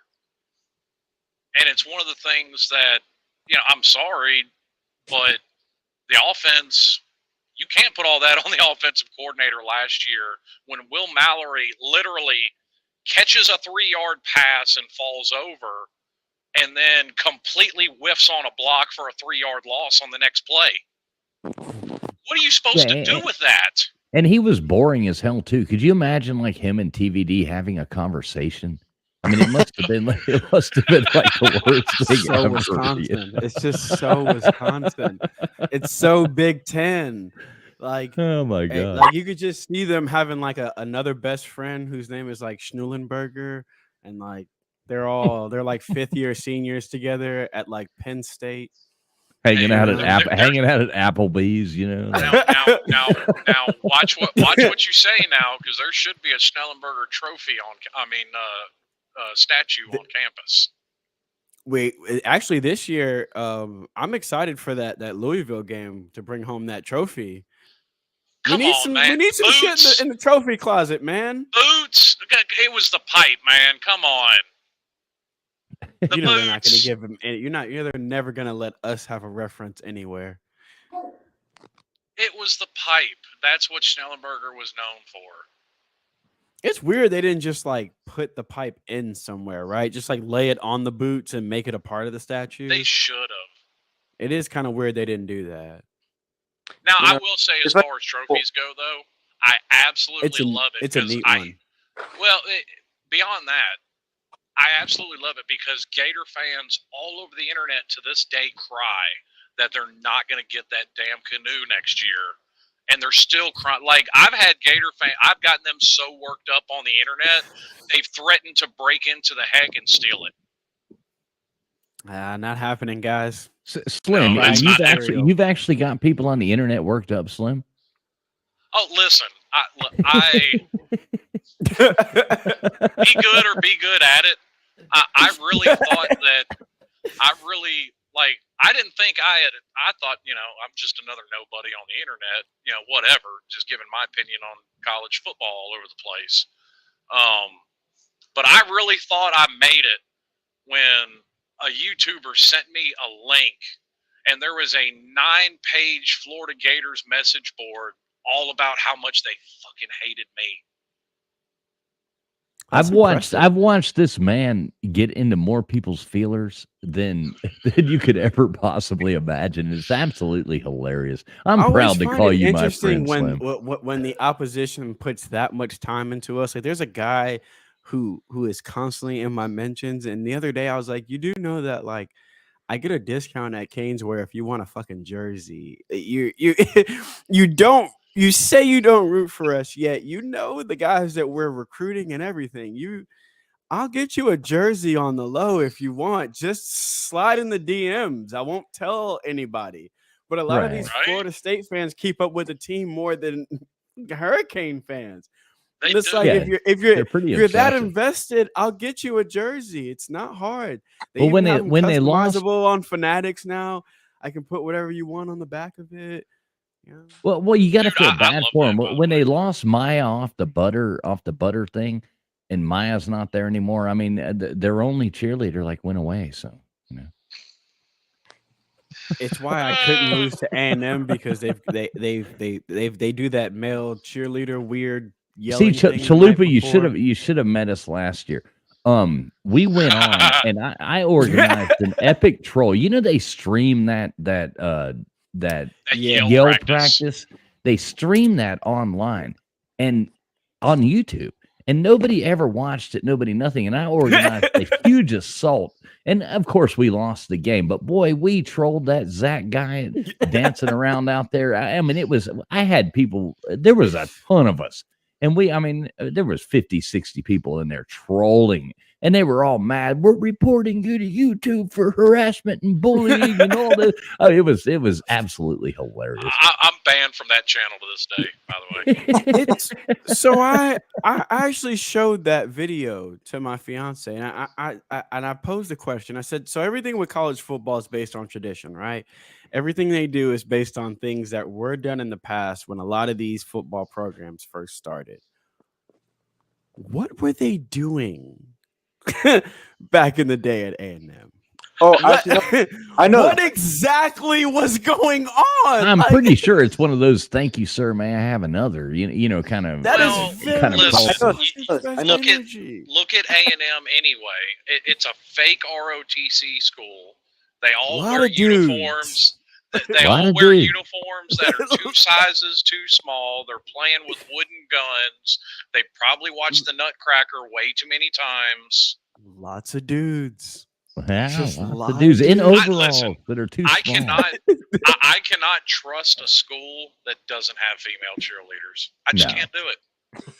No, you don't trust a school that doesn't have female cheerleaders or a man whose ass is wider than his shoulders. So, I mean, those are And rules of life. their team thing is a penalty. Having 12 men on the field is a penalty. So the 12th man is hilarious to me. Well, and you like, rally around someone who's not good enough to make the starting lineup is very weird. Unfortunately, there's only like 15 Texas A&M fans that matriculate around YouTube that I've been able to come across. But I trolled them all because the whole 12th man thing, Iowa beat them by 40 years. There you go. Hey, That's shout out to hilarious. Mr. Duggar. Cheers, Bubs. Oh, yeah. Texas A&M fan. Mr. Duggar loves you, and everybody loves Mr. Duggar. Exactly. They're just a very interesting fan base. Just a They very are. interesting. The hand signal, the thumbs up. Who fired that up and was like, "This is what we're going with"? What? What? You say, but it's more along the lines of a cult. Oh yeah, exactly. it is. It is. It's lots of dudes. Lots got the of dudes. They got the boy. Thank you, sir, man. Have another. It's kind of they're kind these of things are based off tradition, so I have to ask what was going on. Well, Yeah. What it was. See, that can take you down a rabbit hole though, because if you want to go based on tradition, well, let's not forget that Florida State also at one time was a clown college, and at one time was an all-girls college. They still act like an all-girls college. Yeah, I was going to say exactly. those both explain some things. They should change their mascot to what it originally was as a clown school. They should go back to that for my amusement. Yeah, well, Mostly. I've been trying to cancel them as of late for cultural appropriation. I've been on a campaign, and I'm about to take it to Twitter to get that frat boy off that show pony and get a real engine. Because here's the thing, like this isn't even trolling. I'm from the Midwest, so I got a little engine in me. This isn't even trolling. Somebody gets a scholarship for that. Shouldn't it be somebody from the Seminole Nation? I always thought it was. Is that just a myth? No, that's a white dude. That's cultural appropriation like a mother. Yeah. It's Brad up there? What does that's Luke? What does Brad Luke call him? Brad White or Chad. Tonto? What does Yeah, Uncle yeah, Luke call White him? White Tonto. Tonto? You know? It's like, Yeah. yeah. That's wild. Yeah, that should probably just be automatically doctored in that's not. You I mean, would think so. Brad. I've been to a Florida State game, and I've seen that whole like Chief and Osceola spear in the ground, and I was watching. I was like, this is the most underwhelming shit I've ever seen in my life. You know Alex, what? Alex, Your you're own not, you're logo not even also. Alex. You're not even white enough to be White Tonto. So You know what though? you You want to make it. You want to turn it from underwhelming. You want to turn it. I'm from more Native. underwhelming I'm to- more white. I'm more Tonto than Elizabeth Warren. right. Okay, now you're fixing to get Mark mad. Stop it. Oh, sorry, Mark. Sorry. But now, if you want to go from underwhelming, like you Oh, said, fine. to absolutely extraordinary, we need to find out who the mascot is for Miami. Find his Twitter, whoever this guy is. I don't know the name of the student that's Sebastian right now. But he needs to reenact. He needs to reenact. I think it was 1989, and he needs to chase down that frat boy with a fire extinguisher because that's a fire hazard. That would be hilarious, actually. I mean, because That would I be actually awesome. have that. I have that newspaper article clipped, and I've got it framed of Sebastian being tackled by the Tallahassee PD with a fireman's helmet on and a jacket with a fire extinguisher because he chased down old Brad or Chad on his show pony and was going to put out the toothpick. That needs to happen. I Somebody loved needs when to the do horse that. bucked the guy off that one time. Started. Oh, it yeah. was like that the Oklahoma, when they go. Oh, after yeah, the when the wagon wagon tips tipped over. Or how about what was it? Your own What was it? logo. What? What was it? 2018 when that damn bulldog almost got speared by Bevo. Right. I mean, I just You find let it Bevo pathetic. loose. I just find it pathetic. Like, we have our own emoji, and they have to resort to using a shish kebab in order to. Yeah, it's a kebab. No one said it yet. I'm glad you've said that out loud. It's a kebab. Oh, I have many times. Many I've seen it times. several times. I'm hungry every time. I'm like, that's a beef kebab. That's Right. that is a pepper on there. That's not that's not a feather on your staff. That is a pepper. There's a ghost pepper. and it's followed by a piece of meat. That is a kebab. Um, But that's the- what happens when they've got also that chant is insufferable. No, Oh my It's the god. worst. you don't get it. It's the most insufferable. I was at the FSU UF game last year. They do it for everything. It'll be 2nd and 8 after they get 2 yards on a run, and they're going, oh, and it is just. I was drunk and I wanted to kill myself. That's how bad that chant is. Yeah, well, it's basically they need to rename it. It's NPC Stadium at Doak Campbell Trailer Park. That's hilarious. That should be on a t-shirt. That should be on a t-shirt. See, you gotta love Miami fans. Even though we suck so bad, we're still talking about you, Florida State. We're still Listen, talking about you. I have Here's said the worst this part for the years I've been on YouTube. My team's record does not affect my trash talk ability. Just because my team lost does not make your quarterback any better than as sorry as I'm making him out to be. Look, here's the weird Yeah, thing. I respect that. They're not the only ones to do it. The Braves do it. The Chiefs Yeah. do it. I don't know. Yeah, the Chiefs do it. Yeah. Like other teams do it. You are not special. You are not special. It's No, brutal no. every time. And I hear it. unfortunately, I'm a Anytime Braves I fan, hear it. so like when I go to Braves games, Oh no! it bothers me because like I hear that chant and I'm like, all I can think is FSU, and I'm like, and I go back to like the days of like, you know, what was it, Chief Nakahoma, you know, and all that, which I had to get rid of, but that was a cool mascot, you know, to run around. But when I go to a Braves game, now I have to hear that chant, and I'm like pissed off thinking about Florida State, and it's like, it's irritating. Ruins your day. But hey, Yeah. at least the Braves are out, so no more Braves. Yeah. How about the Phillies? Another team that I root for that sucks. So, you know, welcome hey, to, you right? know. They had. The Oh, you guys best, want to hear regular pain? I'm a season Cowboys fan. Last week was hell for me. record. I'm a Yankees fan. Yeah. I'm Oh, a me too. Actually, I'm actually from I'm from New York, so I'm a Yankees fan as well. Yeah, I mean, you know, my I'm- other team gets made but- fun of a lot, but because of my somehow little. we're still the best team in the NFC South. How about them sucking ears? I'm a Cowboys fan. I get it all the time. I can't. I'm an old school can't Dolphin escape fan, so this shit. yeah, you know, I it's don't- it's all. I don't know Well, what's see, worse. I was Having born and raised right outside of Tampa, so. Oh yeah, you can't Look, escape it. But see, I- when I was a kid, like I remember when they drafted Warren Sapp and Derek Brooks in the same draft. I remember when they got Mike Allstott the year before.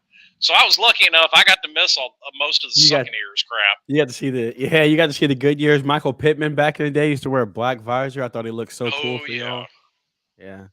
That was cool.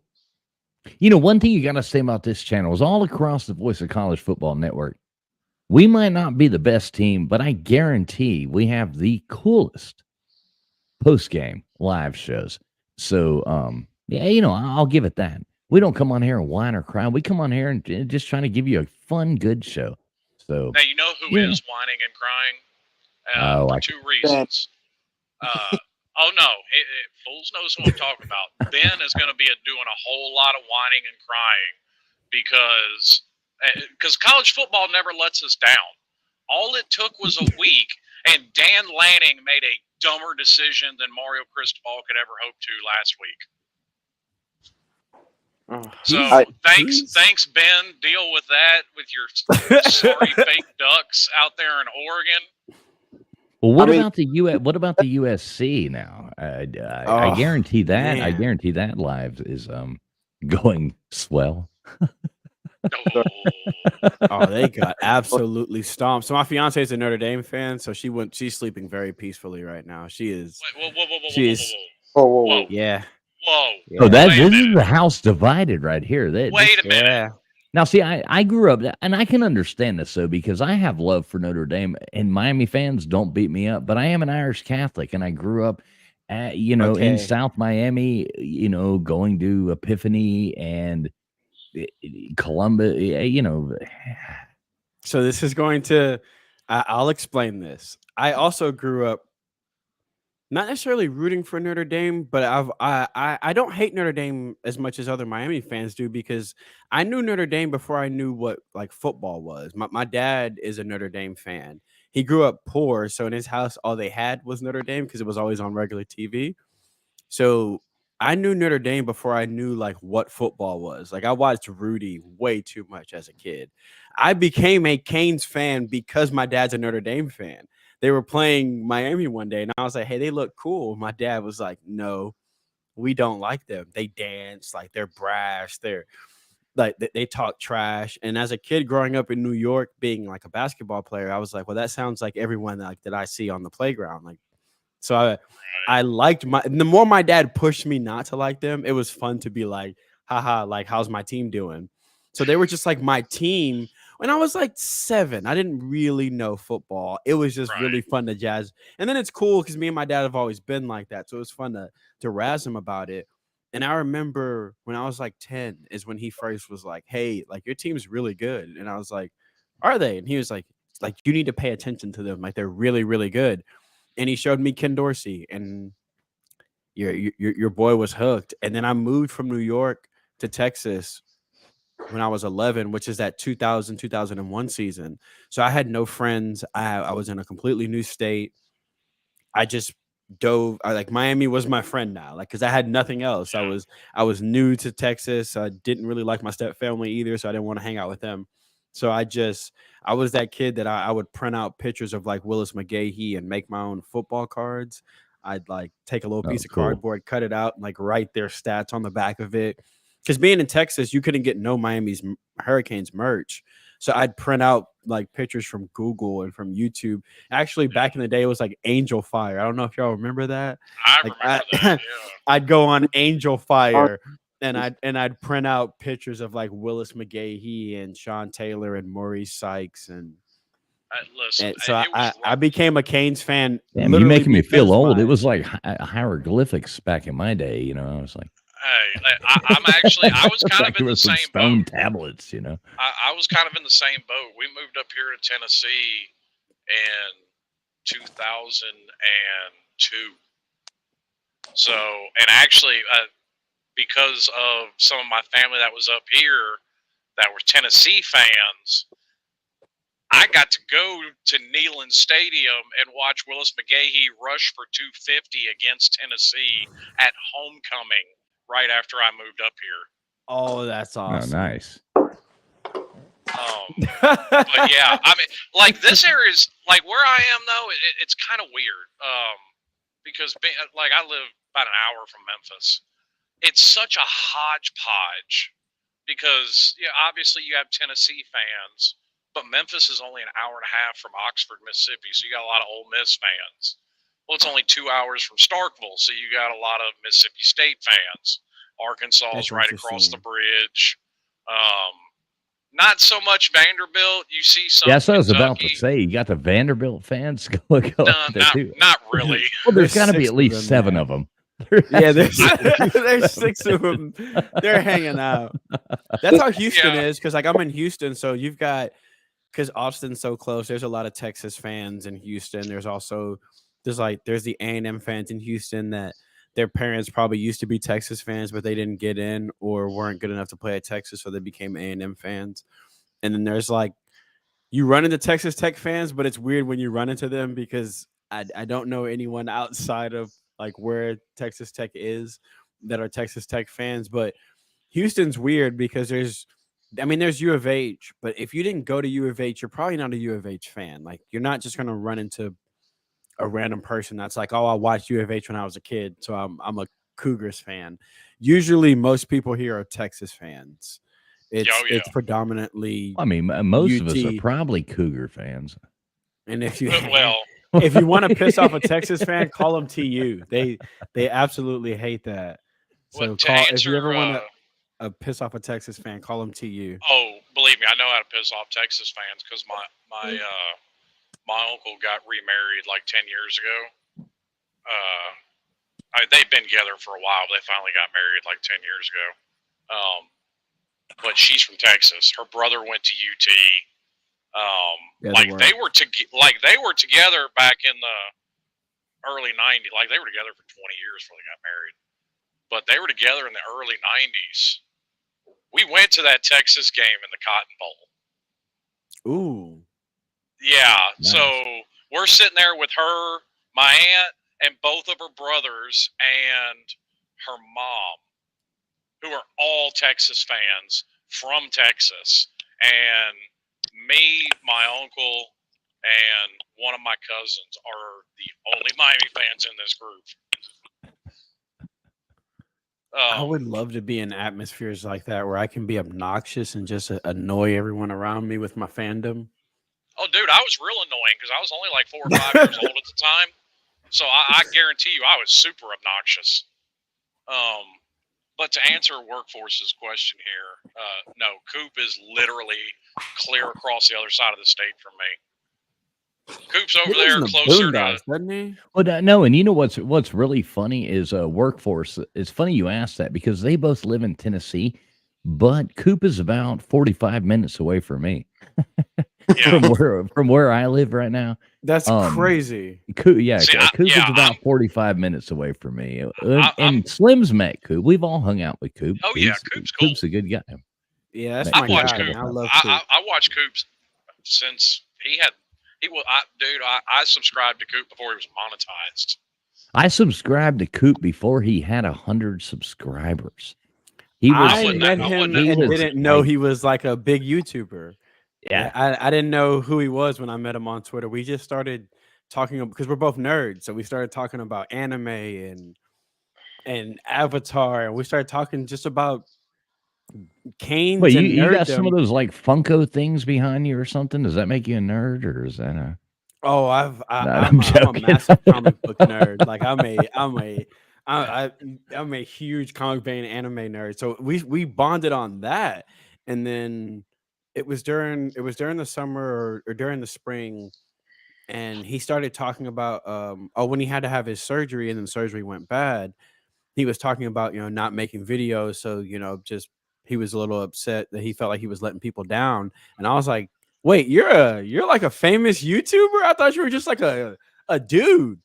So then I found his channel and I was like, well, since if you need like activity on your channel, I didn't know you made content. So I'll spend like the next 3 weeks watching everything you have on YouTube and hitting the like button, and that'll be your activity for the next few weeks. And so that's how I met Coop. I actually met Coop as just a regular dude on Twitter. I remember when he was like standing there. He had like a 32-inch Emerson TV behind him, and was like, "Send in your pictures of you as a Miami Hurricanes fan." And like I sent him a few, and it was like, here's my wife and I, going across Coop's, little thing, and he had like that's crazy 100. It was before 100 subscribers. I was like his 97th subscriber or something like that. It was like. And I found him, late one night. I'm like sitting here, college football season's about to start up. I'm like, Miami Hurricanes football. And all of a sudden I see this guy, next thing I know, I'm hanging out with him, and I became really good friends with him. He's a great guy. He's now one of the nicest people I've ever met in my life. You do that search and you'll come across about a dozen other channels that you don't need to find, but yeah, that you probably want to keep. But I did find Chalupa the same way. Like to be honest, that was me not too, a month ago sitting there going through Miami Hurricanes, blah, blah, blah. And all of a sudden, here's you on there doing this thing. And that's, I subbed you up and sent you a message on Twitter and said, hey, bro, what's up, man? Blah, blah, blah. And now here you are hanging out and now we're friends. And it's super cool. That's how that works. Right? Yeah. Hey, you got to reach out to people. So I think, you guys ready to wrap this up? I think we've covered about everything. Yeah, I think we beat that dead horse as much as we can. So what I'm going to do, I'm going to drop Chalupa's link one more time. Let's get him to 1,000 subscribers so we can get his videos monetized. That would be super cool. Slim, anything you want to say to the people out there? You want them to? You don't really do social media, so. No, I really don't. I just come on here to annoy people. The dream. You should get a t-shirt has to be made that says I don't do social media. I just annoy people on YouTube. Exactly. Like that is so far beyond I'm like really good friends with Pigskin Pete and Uncle Lou, and all have been pushing me to get on Twitter because they're like, as much as you piss people off, you would Oh have a field yeah, day on you'd Twitter. have a field Oh, day. you would. You'd have fun My on Twitter, man, man. well, if I could just hand you my mentions one day, you'd have a field day. Yeah. Well, I remember when I first I'd met- never be able to log on again, but you'd have a field day. See, like people can't, for whatever reason, college football trash talk, the basics of it escape a lot of people, and I think I'm particularly keen Hey, to Slim. it. Hey, Slim. Let me say this real fast before Adam Go ahead. leaves. He's a great supporter. He says, "Love you guys. I'll be back next week, win or lose." And you know what, Adam? Win or lose, we'll be back next week right here with you. Love I you, love brother, Adam. man. And he's always here, always supporting, always in the comments going on and on. And he's one of the few sane Canes fans out there. So love you, Adam. Appreciate There's you. not many of us. Sorry, Slim. Didn't mean to interrupt you, man. Just No, wanted to you're catch good. it before you left. I'm a history nerd, and so of course I started delving into the history of college football, and that is the one key to trash talk that a lot of people seems to escape them. Whoever knows more about the other team is going to win that argument. Yeah, that's And, actually true. and that's why I've been so good, especially at annoying Florida State and Florida fans. But like, I can pull up this obscure crap. Perfect example. I end up around a lot of Georgia fans because I watch Uncle Lou, and I know, it's last year they were going insufferable. on. They were going on about the Middle Tennessee State, and of course they flashed during the game. Oh, Miami's 0-3 all time against Middle Tennessee State, which is fine. But if you know college football history, Georgia's 0-4 all time against Holy Cross. So I'm not taking that kind of lip from a team that can't beat Holy Cross. Cow. Yeah, see, there you go. That's actually a fascinating stat too. Oh, dude, if you delve into it, like Alabama's winless all time against Rice. That's hilarious. I was just at Rice Stadium. It's as big as my bedroom. I mean, it's a nice, cool, intimate stadium, but it's small. Wake So you're Forest is saying that your way. bedroom's intimate as well? Is that... Nice, small, intimate. I've got also pictures of owls on the walls. Same thing as that. Hey, Right, small okay. stadiums. Smaller stadiums are underrated. Well, let's I get went it to on. You got some Marvin Gaye going. I like it. It's actually a cool little atmosphere too, the Rice Stadium, but it is small. But I like how they did it because it's attached to their campus and everything, so it's neat. Yeah. But it's Like smaller stadiums are underrated though. Like I went to Wake Forest in 2009. Like that's a cool little stadium, and it's a smaller version of Clemson. Like it's kind of built into a little valley. And like I'm not gonna knock Wake Forest Stadium. That was a cool little stadium. And I had That is fun, a very Slim, interesting like question. going to Clemson for the first time with you and Pete. Yeah. And that was fun. No, for Billy Paul. I So tried to steal we the all rock. get together. I like to say that about a lot of people on YouTube. They run their mouths. They go on. You get people in the chats and they're like blah blah blah blah. We all meet up. We all actually go out in public and meet each other and do these fun things. And we put our money where our mouth is. There's a big difference. So many people that just type. Like Lou likes to say or whatever. But we're there. We're standing there in front of people. So, Yeah, we well, are who we are. Like I'll be one of the first to admit I'm not the first one to say this, but like some of the best friends I've met on YouTube. Like Yeah, me too. Fools has met my wife, has met my kids. Oh, my wife is trying to kidnap your kids. So Yeah. So, yeah. Oh, geez. So Nick's got a question for you there, Chalupa. You see that? Yeah. Do you mean like what cosplay am I wearing that's never been done? I've never done like a Canes cosplay, but I'm a big comic book nerd. So like I've dressed up as like Spider-Man and Red Hood and Punk Joker, a lot of Spider-Man, Sub-Zero.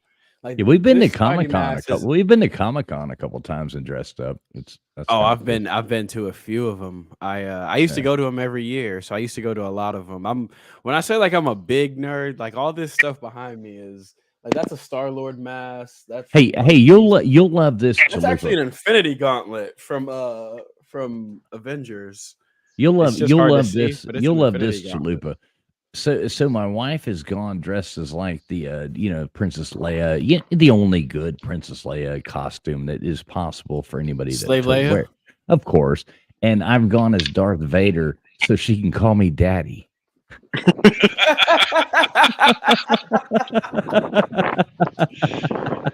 And I love yeah, it. Sorry, it's Mark. funny. It's funny. Sorry, Mark. Yeah, maybe we should Welcome to end this show right about now. So, oh, look at that. Look at Look at the that. time. I mean, Chalupa, you were mentioning Spider-Man. I mean, I literally have the dude tattooed on my body. Dude, oh, that is so. Oh. That's a Scarlet Spider helmet right there. I'm a massive Spider-Man. Wait, Right. look at this. He's got a Spider-Man tattoo. Yes! Jesus Christ, I'm surrounded by nerds. Oh I yeah, you also are have- completely. Hey, wait a minute. No, I Wait a like minute. I like that. I have a Sebastian tattoo. Does that count? I also have Batman and Superman high-fiving right there. I don't know if you can see it.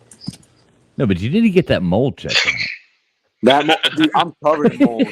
I'm covered in moles. That like I've gone multiple times. They're just harmless at this point. It's more just a Okay. pain in the ass to get rid of them. Oh, hang on. I have Infinity Gauntlets because I'm a child.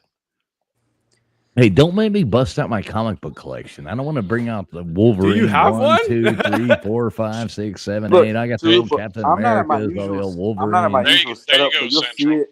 If you go to the past streams, you'll see it behind me. I have the Michael Myers mask. I have a Phase 2 Clone Trooper helmet. Okay, well, let me ask you this: What? What is the Yeah. Michael Myers mask? Oh, 'cause Who I'm is just a that big- really a mask of? Shatner. Yep, Yeah, William it's Shatner. Shatner. William Shatner, painted white. Exactly. Yeah, I mean, I love all those. That's my favorite franchise. Which that's like Oh, off that's note. awesome right there. This That's is like cool as off heck. note. When I went to that movie last year, I was so disappointed. I don't know if you guys saw that one, but that movie was terrible. The last Halloween movie. Yes, workforce. You have to get him with the pipe, otherwise it just ain't right. I like Workforce too. Workforce is super cool. I see him That's around. another all- thing. I saw. I put on for my city talking about that this weekend. They need to bring the helmet back for them when they run through the smoke. They need to bring the helmet back. Oh yeah. Yeah. Now here's a quick aside. Can we stop doing blackouts, please, and thank you?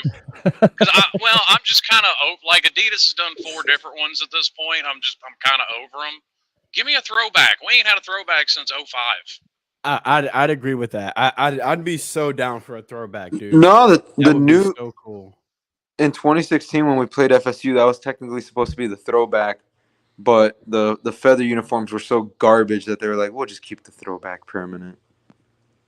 Yeah, Yeah, but there's I'm talking nothing about- worse than I'm going talking- out there no. and introducing Miami Knights and getting beat by Georgia Tech. No, It's I'm like, talking okay. about the green and gold But with the they glow hurricane in the warning dark. flags on the side of the helmet. Oh, you mean like the Ted Hendricks old?